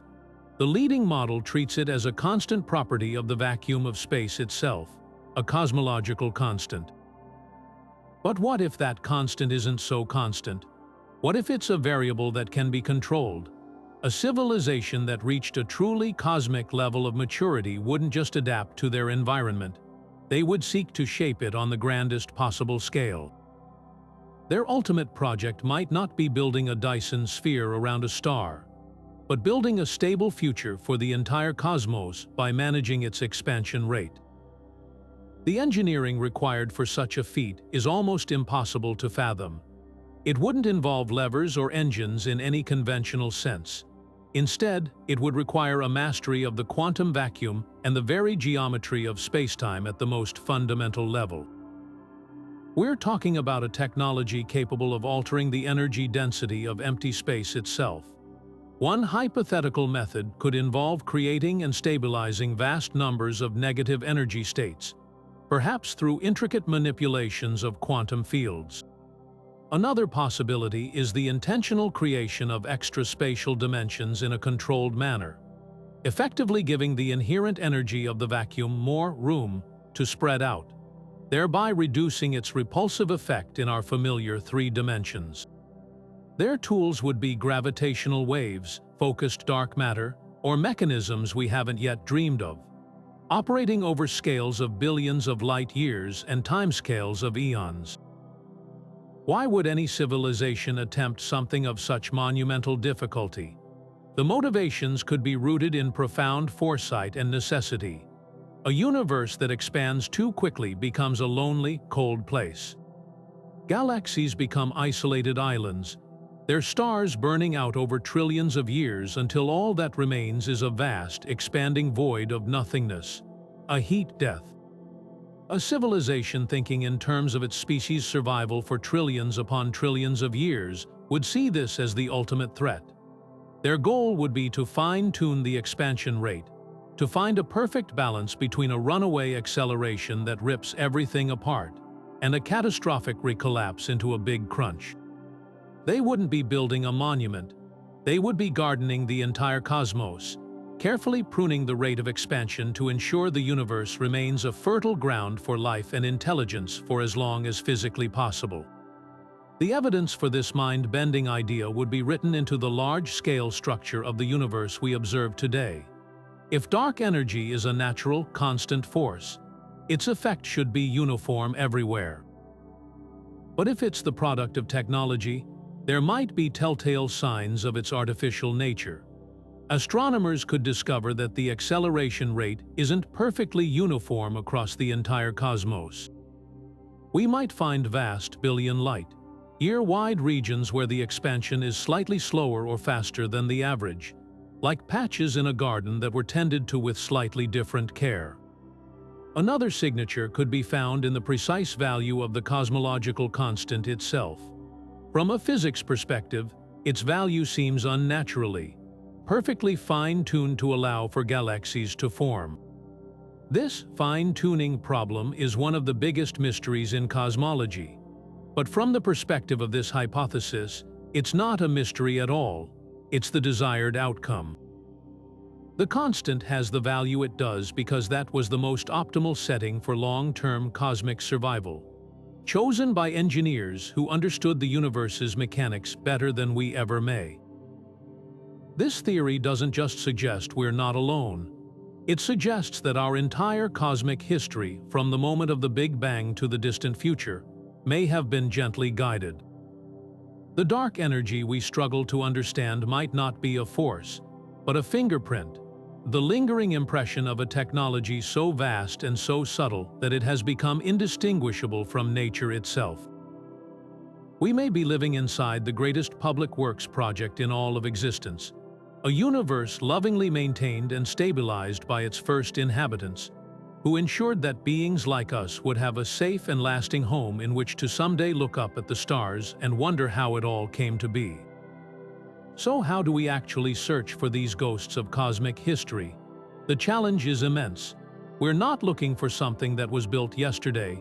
We're searching for ruins that are billions of years old, scattered across a galaxy that has been constantly churning and recycling its material. The traditional search for extraterrestrial intelligence has focused on finding intentional signals, like radio broadcasts or laser pulses. But for a universe spanning civilization that may have gone extinct before our solar system even formed, we need to think like cosmic archaeologists. We need to look for the physical artifacts, the fingerprints they left in the cosmos, and that requires a new generation of eyes on the sky. This is where Theory 23 comes into play. The idea that we can use advanced sensors and telescopes to conduct a massive archaeological dig of the heavens, sifting through starlight for the subtle traces of ancient engineering. The key is knowing what to look for, and astronomers are developing a fascinating catalog of potential technosignatures. These aren't blinking lights saying, "We are here," but rather, anomalous phenomena that defy natural explanation. Imagine the James Webb Space Telescope training its incredible infrared, gaze on a distant star, and finding that its light is dimming in a way that makes no sense for a natural object. Instead of the smooth curve of a planet transit, it sees a complex, jagged pattern of dimming, as if something with an irregular shape, a collection of broken panels or a partially disassembled megastructure, is tumbling in orbit around it. Or consider the search for unexpected heat. All objects give off thermal radiation, and a Dyson sphere would be no different. But instead of the intense visible light of a star, we might find a star-sized object emitting a faint, uniform glow in the mid-infrared, a telltale sign that a star's energy is being captured and re-radiated as waste heat from a vast enclosing structure. Future missions will take this search even further. The upcoming Vera C. Rubin Observatory will photograph the entire visible sky every few nights, creating an unprecedented movie of the cosmos. Its powerful algorithms won't just be looking for known objects. They'll be programmed to flag anything that behaves strangely. This could include stars that seem to vanish without a trace, suggesting something might have completely obscured them, or objects moving at velocities that can't be explained by gravity alone. Even more promising are the next-generation gravitational wave observatories planned for space, like the Laser Interferometer Space Antenna, or LISA. This incredible mission will open up a completely new window on the universe, listening for the ripples in spacetime caused by the motion of massive objects. It could detect the hum of a galaxy-spanning transportation network, or the precise, artificial rhythm of neutron stars being moved into position for a purpose we can only guess at. Perhaps the most exciting prospect is the potential for an accidental discovery. The history of science is filled with monumental findings that came about while searching for something else entirely. The cosmic microwave background was discovered by radio astronomers trying to eliminate static from their antenna. It's entirely possible that the first evidence of an ancient technology won't be found by a dedicated technosignature hunt, but by a curious grad student sifting through public data from the James Webb Space Telescope, noticing a tiny, inexplicable spectral line that shouldn't be there. This line could reveal a concentration of elements that is chemically impossible, like a cloud of pure silicon or a complete absence of certain metals in a region where they should be abundant, a potential sign of large-scale resource extraction that occurred eons ago. The hunt for the universe's first technologies is no longer a fringe fantasy. It's a serious scientific endeavor, a grand forensic investigation of the cosmos using the most powerful tools we have ever built to answer the oldest question of all: were we the first? But what if the most advanced technologies weren't forged in furnaces or etched onto silicon, but grew in a petri dish, or something far more exotic? This leads us to a theory that turns our entire concept of invention on its head. Instead of building machines, imagine a civilization that learned to grow them, to evolve biological systems capable of feats we can only achieve with metal and wire.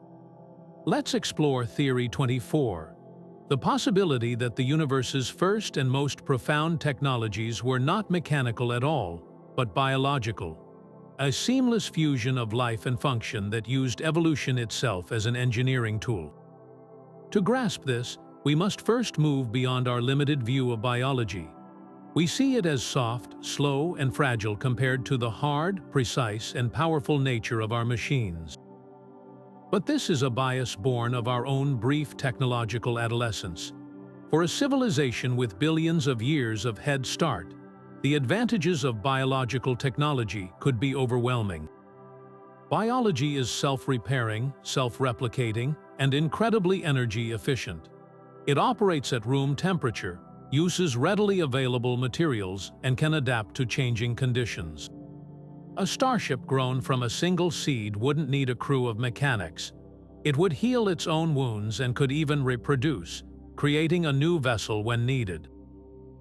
Their entire technological base might not be built in factories, but cultured in vast, planetary-scale labs or even grown in orbital nurseries. The mechanisms of such a biotechnology would be breathtaking. We are already tinkering with genetic engineering, learning to tweak a few genes to make bacteria produce insulin. Now, imagine a science that didn't just edit genes, but wrote entirely new genomes from scratch, designing organisms for specific purposes. They might have engineered microbes that could weave carbon nanotubes into threads stronger than any alloy, creating the strands for a space elevator. They could have cultivated vast, algae-like organisms that float in the atmospheres of gas giants, using photosynthesis not just to grow, but to perform quantum-level computations within their chloroplasts, turning a living cloud into a planet-sized biological supercomputer.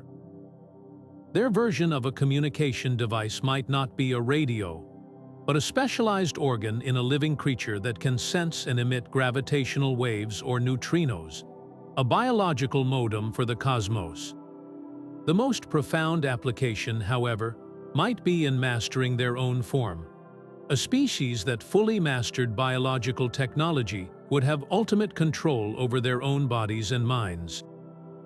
They could redesign their biology to be immortal, to hibernate for interstellar journeys, or to directly interface with their biological machines through thought alone. Their consciousness might not be confined to a single brain. It could be a distributed network, a hive mind spanning across a billion individual biological units that together form a single, planet-wide intelligence. For them, upgrading their technology wouldn't mean buying a new device. It would mean evolving a new organ or triggering a pre-programmed metamorphosis that alters their entire species to meet a new challenge. Evidence for such an ancient biological civilization would be incredibly subtle, yet potentially omnipresent. Instead of looking for crashed ships or radio signals, astrobiologists might search for anomalous biosignatures. Imagine finding a planet where the atmosphere has a combination of gases that is not just indicative of life, but is chemically impossible for any natural ecosystem to maintain. A precise, stable mixture that screams of artificial regulation on a global scale. Or we might discover that life on multiple worlds uses the same bizarre, non-standard genetic code, or shares a specific, complex molecule that has no plausible reason to evolve independently. This wouldn't be evidence of a common ancestor. It would be the signature of a universal biological tool, a standard piece of code used by the first genetic engineers and left behind like a cosmic weed, spreading and thriving long after its creators were gone. We might not be finding their bones. We might be living in a galaxy still populated by their domesticated, self-replicating creations, a garden they planted eons ago that has now grown wild. But what if the universe's first technologies weren't external machines at all, but internal enhancements, a fusion of mind and cosmos so complete that the very act of observation became a tool for creation? This brings us to a theory that sits at the precipice of physics and philosophy, a concept where consciousness isn't just a user of technology, but its foundational component. We now explore Theory 25, the quantum consciousness interface, a hypothesis suggesting that the most advanced beings didn't build with their hands, but learned to see and shape reality directly with their minds, accessing a layer of existence hidden from our ordinary perception. To understand this, we must first confront a profound mystery that bridges neuroscience and quantum mechanics. In our own world, the act of observation is strangely powerful.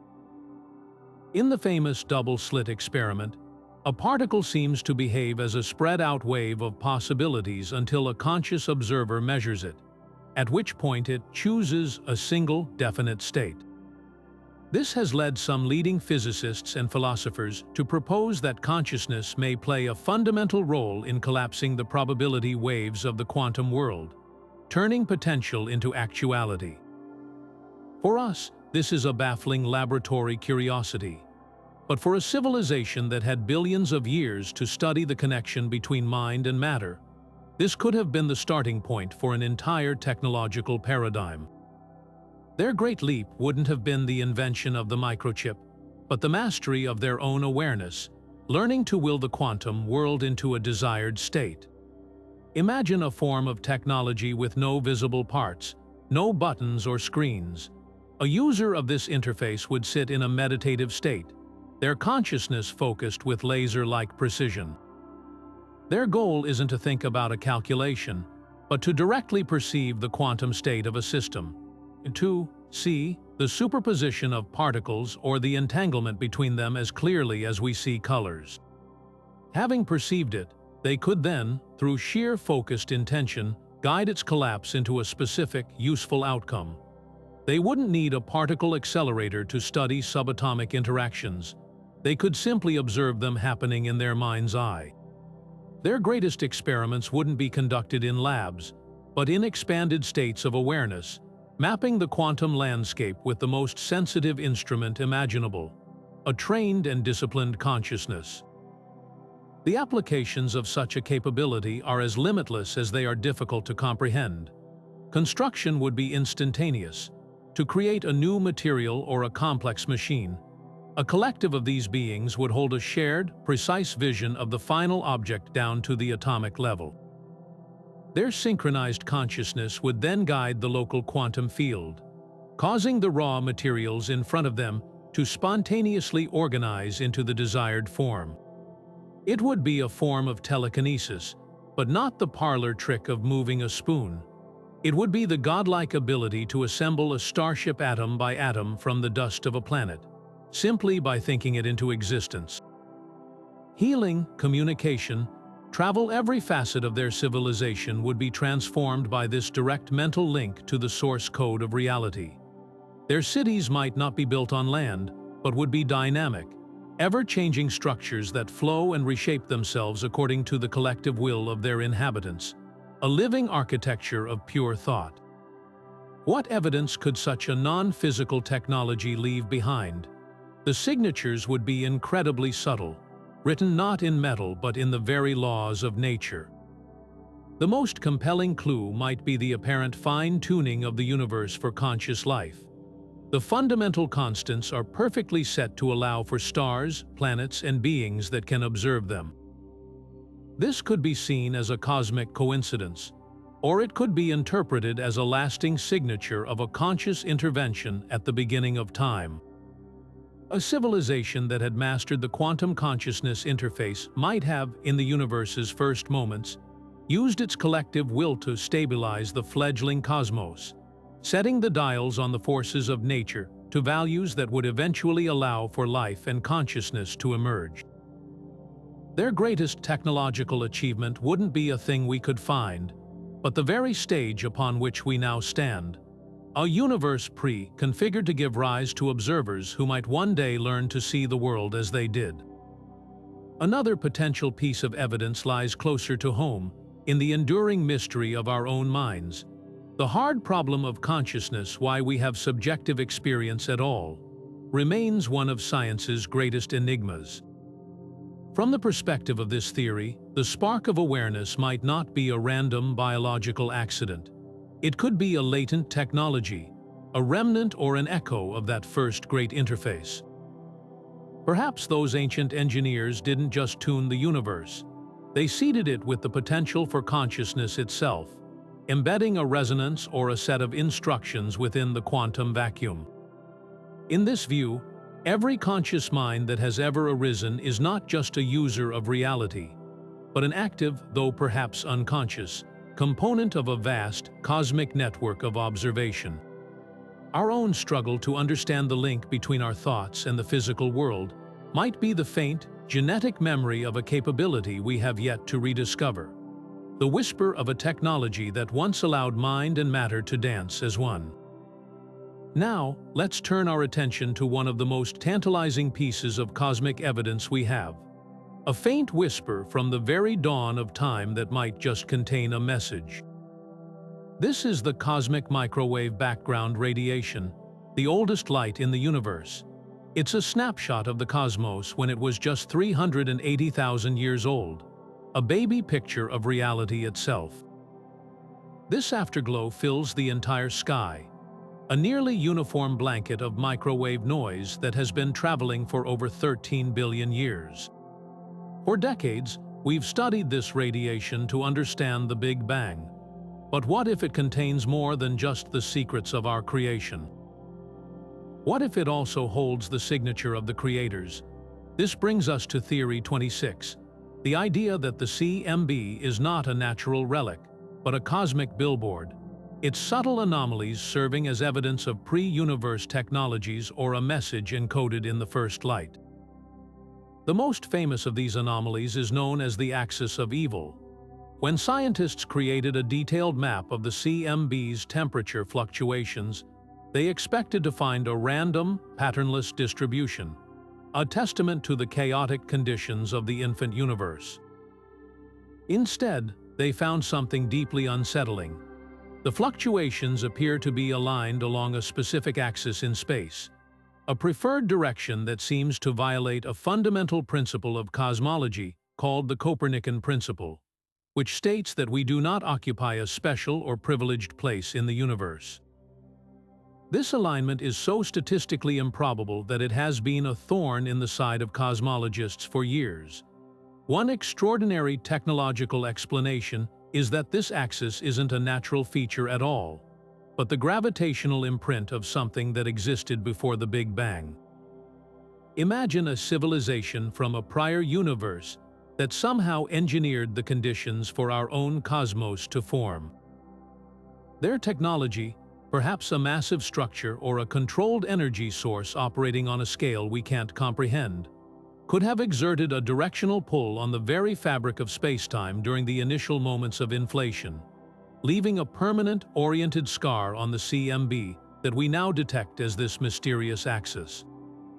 Another profound anomaly is the existence of a massive cold spot in the CMB, a region far larger and much colder than our models can easily explain. Conventional theories suggest it might be a cosmic supervoid, an immense region of space with far fewer galaxies, but even that explanation has trouble accounting for its sheer size and temperature. A more radical technological hypothesis proposes that this cold spot is not a void, but a shadow. It could be the imprint of a void in the pre-inflationary spacetime, a region that was artificially cleared or stabilized by a technology that operated before our universe began. Alternatively, it might be the fossilized signature of an immense energy extraction event. If a civilization had somehow tapped into the quantum vacuum energy of the nascent universe on a staggering scale, the local draining of that energy could have created a region that expanded slightly differently, cooling faster than its surroundings and leaving a permanent cold patch on the sky, a cosmic fingerprint of the universe's first power plant. Beyond these large-scale features, some researchers have looked for even more direct evidence of intelligence. They have searched the intricate patterns of the CMB for any sign of a deliberate message, a cosmic copyright notice etched into the fabric of reality. This might not be a message in a language we understand, but a mathematical signature. Scientists have scanned the data for patterns that are too complex or too ordered to be natural, like a sequence of prime numbers encoded in the temperature fluctuations or a geometric pattern that repeats in a way that defies random chance. The idea is that a sufficiently advanced civilization might not send radio waves.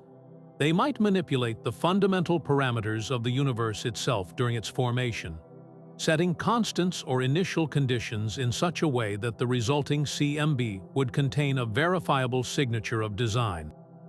Finding such a pattern would be the ultimate proof that our universe is not just a natural occurrence, but a constructed artifact, and the CMB is its dedication plaque. The most incredible aspect of this theory is its testability. Unlike many of our previous ideas, the data for the CMB is publicly available, and new, more powerful space telescopes are constantly providing sharper, more detailed maps. The search for these anomalies is an active and serious field of cosmological study. Every strange alignment or unexpected cold spot is rigorously analyzed and debated. While most scientists rightly seek natural explanations within the standard model of cosmology, the mere fact that these anomalies persist forces us to keep asking deeper questions. The cosmic microwave background is our most direct link to the absolute beginning.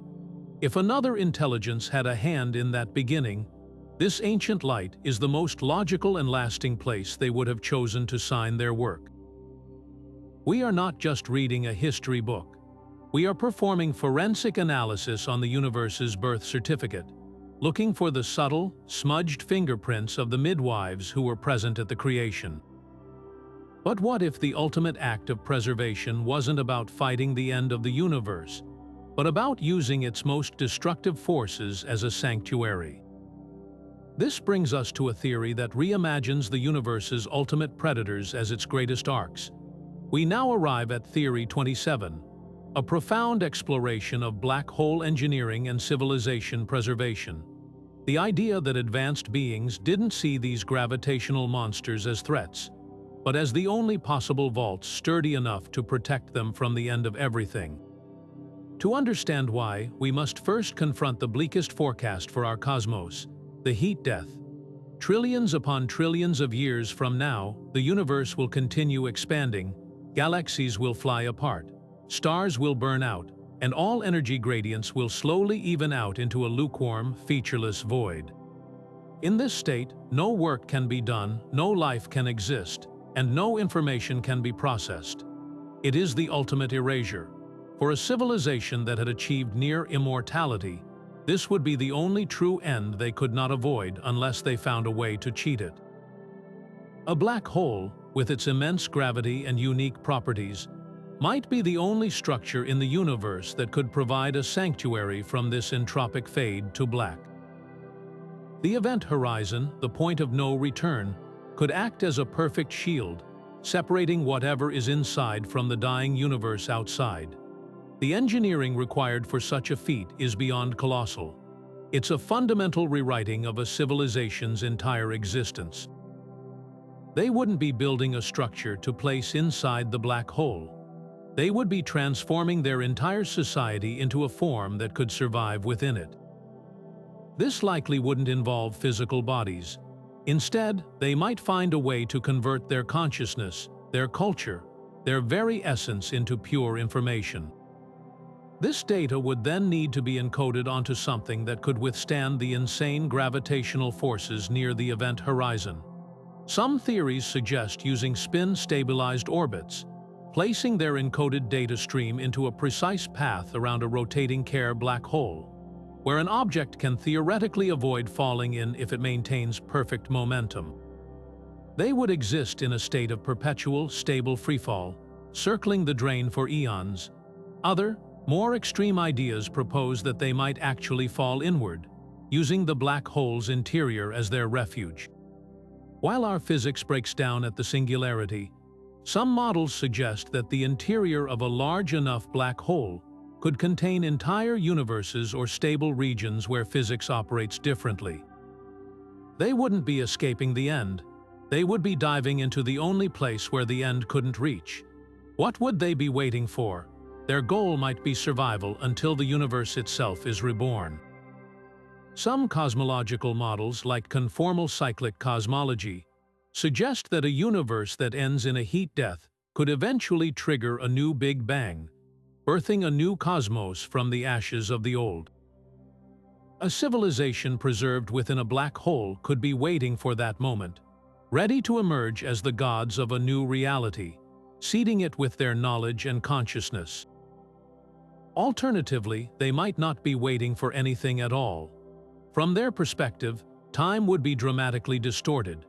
Due to the extreme gravitational time dilation near a black hole, billions of years could pass in the external universe while only a few seconds elapse for them. Their preservation wouldn't be an active wait. It would be a momentary pause from their viewpoint, a brief hibernation during which the entire external cosmos lives, dies, and potentially resets around them. They would step out into a new dawn, having subjectively experienced only a short nap. The evidence for such a breathtaking project would be as subtle as it is strange. We might detect black holes that have an anomalous lack of accretion disks, the swirling rings of superheated matter that typically feed them.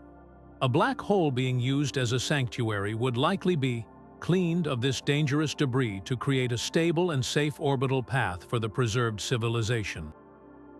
Astronomers might also find black holes whose Hawking radiation emission is modulated in an unnatural way.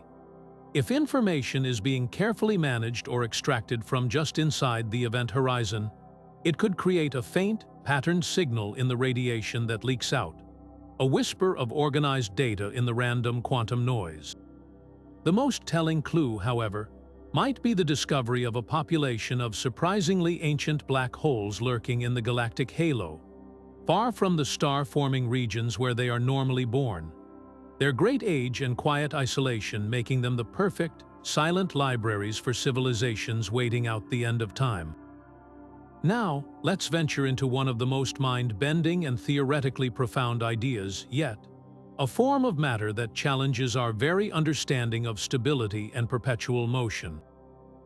Imagine a structure that doesn't just tell time but embodies it, a system that pulses with perfect rhythm not because it's wound up or powered, but because that rhythm is its most fundamental state of existence. This is the realm of Theory 28, an exploration of quantum time crystal technologies. To grasp what a time crystal is, we first need to redefine our idea of a crystal. We're all familiar with spatial crystals, diamonds, snowflakes, quartz, where atoms are arranged in a repeating, rigid pattern in space. A time crystal takes this concept and extends it into the fourth dimension, time. In a time crystal, the atoms don't just form a repeating pattern in space. They exhibit a repeating pattern in time. They oscillate, rotate, or otherwise change their state in a regular, periodic cycle, and crucially, they do this forever in their ground state, their lowest energy state. This isn't a battery-powered clock. It's a system that has periodic motion built into its very nature, a heartbeat that continues indefinitely without any energy input or loss. It's as if you could push a pendulum once and have it swing forever, perfectly, without any friction or external force. For a civilization in the universe's first epochs, such a discovery would have been revolutionary. The most immediate and powerful application would be as the ultimate timekeeping device. In a cosmos without stable suns or planets to mark the years, a perfect clock would be invaluable. A network of time crystals could serve as a cosmic time base, a synchronized rhythm against which all other events could be measured with unimaginable precision over billions of years. But their utility would go far beyond mere chronometry. The periodic motion of a time crystal represents a form of stable, trapped energy. This makes them ideal for long-term energy storage. Imagine a civilization facing an eons-long journey across the void between galaxies. They couldn't carry enough chemical fuel or even antimatter, but they could bring time crystals, devices that store energy in their perpetual motion, ready to be tapped and used millions of years later without any degradation, a battery that never goes flat. The most profound application, however, might be in computation. Our computers are incredibly powerful, but they have a fundamental weakness. They are chaotic and prone to decay. Bits flip due to cosmic rays, memory degrades, and entire systems fail over time. A computer built upon a framework of time crystals would be different. Its fundamental logic gates could be based on the stable, predictable phases of the crystal cycle. Such a computer would be inherently resistant to external noise and decoherence. It could be programmed to solve a problem of immense complexity, set to work, and then left completely alone for 1 billion years, faithfully continuing its calculation without error or interruption, its progress ticking forward with the reliable rhythm of the cosmos itself. It would be the ultimate long-term thinking machine. Evidence for such an ancient technology would not be a spaceship or a radio signal. It would be a subtle anomaly in the behavior of matter itself. If a sufficiently advanced civilization had woven time crystals into the fabric of their technology, they might have produced them on a massive scale. Astronomers might detect strange, persistent oscillations in the light from a distant neutron star or quasar, a rhythmic pulsing that continues with perfect timing long after the natural astrophysical processes that created it should have dampened out and faded. Or we might discover regions of space where the quantum vacuum itself seems to exhibit a faint, coherent oscillation, a whisper of a beat that permeates empty space, as if we were detecting the ghostly echo of a vast, crystalline network that once pulsed in perfect synchrony across the galaxy, a metronome left running in the darkness long after the orchestra has gone. While we often envision the cosmos as a collection of solid planets and stars separated by vast emptiness, the early universe presented a radically different environment. For hundreds of millions of years after the Big Bang, before the first stars had fully formed, space was not a dark void but a glowing, ionized fog, a sea of superheated plasma. In this scorching, electrically charged soup, the rules of physics as we know them were dictated not by gravity, but by electromagnetism. A civilization emerging in this primordial era wouldn't gaze at a starry night sky. They would be immersed in a continuous, luminous medium, their entire reality shaped by magnetic field lines and flowing currents.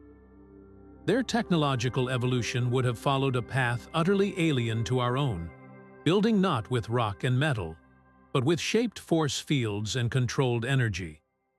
The fundamental building blocks of their technology would have been plasma itself. In our own laboratories, we see hints of plasma's potential for self-organization. When subjected to electrical currents, plasma naturally forms intricate structures, filaments, double layers, and glowing, cell-like spheres that can even exhibit lifelike behaviors such as growth and replication. In the immense, energy-rich clouds of the early universe, this self-organization could have reached an unimaginable level of complexity. A species native to this environment might have learned to cultivate and guide these natural formations, using precise magnetic fields to sculpt stable, coherent structures within the chaos. Their cities wouldn't be built on ground. They would be vast, organized domains of calm within the storm, intricate lattices of magnetic force creating habitable zones in the energetic fog. Their means of perception and communication would be as foreign as their architecture. Instead of eyes for light or ears for sound, they might have evolved to directly sense magnetic field gradients and interpret the flow of electrical currents. Their version of a telescope wouldn't gather photons. It would map the immense electromagnetic structures of their plasma environment. Communication could have been achieved through modulated ripples in the plasma itself, a form of magnetohydrodynamic telepathy, sending information instantly across light years within the conductive medium of their nebula home.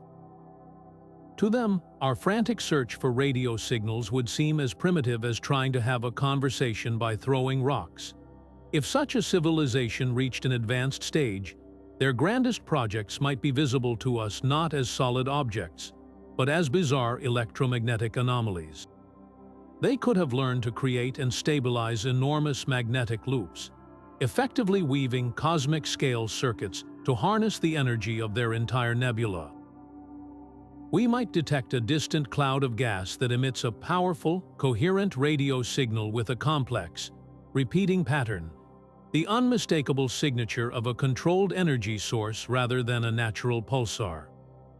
Or, astronomers could find a region of space where the magnetic fields are impossibly ordered, forming a precise geometric pattern across hundreds of light years, a structure with no possible natural explanation. Their greatest legacy might be the stars themselves.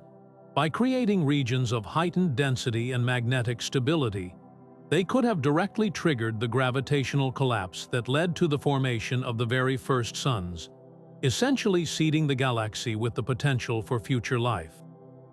We might therefore be living in a cosmos that was, in part, engineered by beings who learned to build with fire and magnetism long before the first rock had even formed.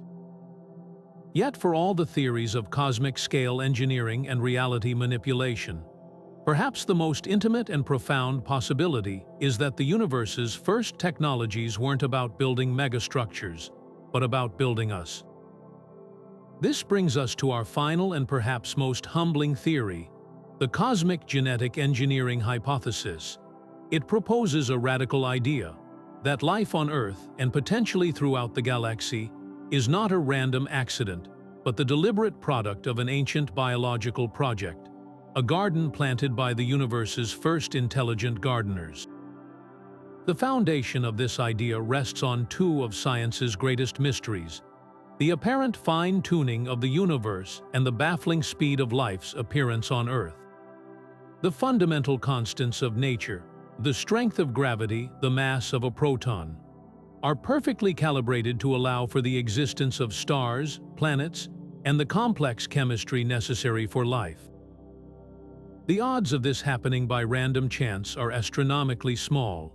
Simultaneously, geological evidence shows that life on our planet emerged almost the instant it was possible. The Earth formed around 4.5 billion years ago and was initially a molten, hostile world bombarded by asteroids. Yet, the earliest evidence of life dates back to within just a few 100 million years of the planet cooling enough to have liquid water. In cosmic terms, life appeared in a flash, an event so rapid that some scientists find it statistically puzzling. The genetic engineering hypothesis suggests these two puzzles are connected. Our universe is fine-tuned for life because it was designed to be. And life appeared so quickly on Earth because the seeds were already present, waiting for the right conditions to sprout. How would such a project work? A civilization with a mastery of biology far beyond our own wouldn't need to travel in starships to plant these seeds. Their method would be far more elegant and efficient: panspermia, the directed seeding of life across interstellar space. They could have designed incredibly resilient microorganisms, encoding them with the basic genetic blueprints for complexity, and then encapsulated them within durable, microscopic vessels. These biological capsules could have been scattered by the billions into the turbulent outflows of young planetary systems, or even propelled by focused light sails across the galaxy, a gentle rain of potential falling upon countless young worlds. Once a capsule landed on a suitable planet with liquid water and a stable environment, it would activate, initiating the long, slow process of replication and evolution according to its pre-programmed instructions. This wouldn't be like planting a fully grown tree. It would be like sowing a field with a million different types of seeds, knowing that only a few would find the right soil to thrive. The most fascinating evidence for this might be written into our own DNA. As we sequence more genomes from Earth's myriad lifeforms, we continue to find a stunning unity at the most fundamental level. All known life shares the same basic genetic code, the same core biochemical machinery. While this is often cited as evidence for a common ancestor, it could also be interpreted as evidence of a common designer. An ancient genetic engineer would likely use a standardized, efficient toolkit. Even more tantalizing are the sections of our genome often dismissed as junk DNA. These vast, non-coding regions might not be junk at all. They could be a combination of archaic code, evolutionary leftovers, and perhaps even a hidden message or a signature, the Creator's mark hidden in the blueprint of every living thing on the planet. This theory completely reframes our place in the cosmos. We are not lonely accidents in an indifferent universe. We may be part of a vast, ancient, and ongoing biological experiment. Our entire evolutionary history, from the first single-celled organism to the complexity of human consciousness, could be the unfolding of a genetic program set in motion billions of years ago. The drive to explore, to understand the universe, and to one day reach for the stars ourselves might not be a human impulse, but the next pre-programmed phase in the project. The moment the garden becomes aware of itself and begins to search for its gardeners. In this view, the ultimate goal of this cosmic technology may not have been to create life, but to create creatures capable of eventually understanding the technology itself, completing a circle of creation that stretches back to the very first thinkers in the dark of the early universe.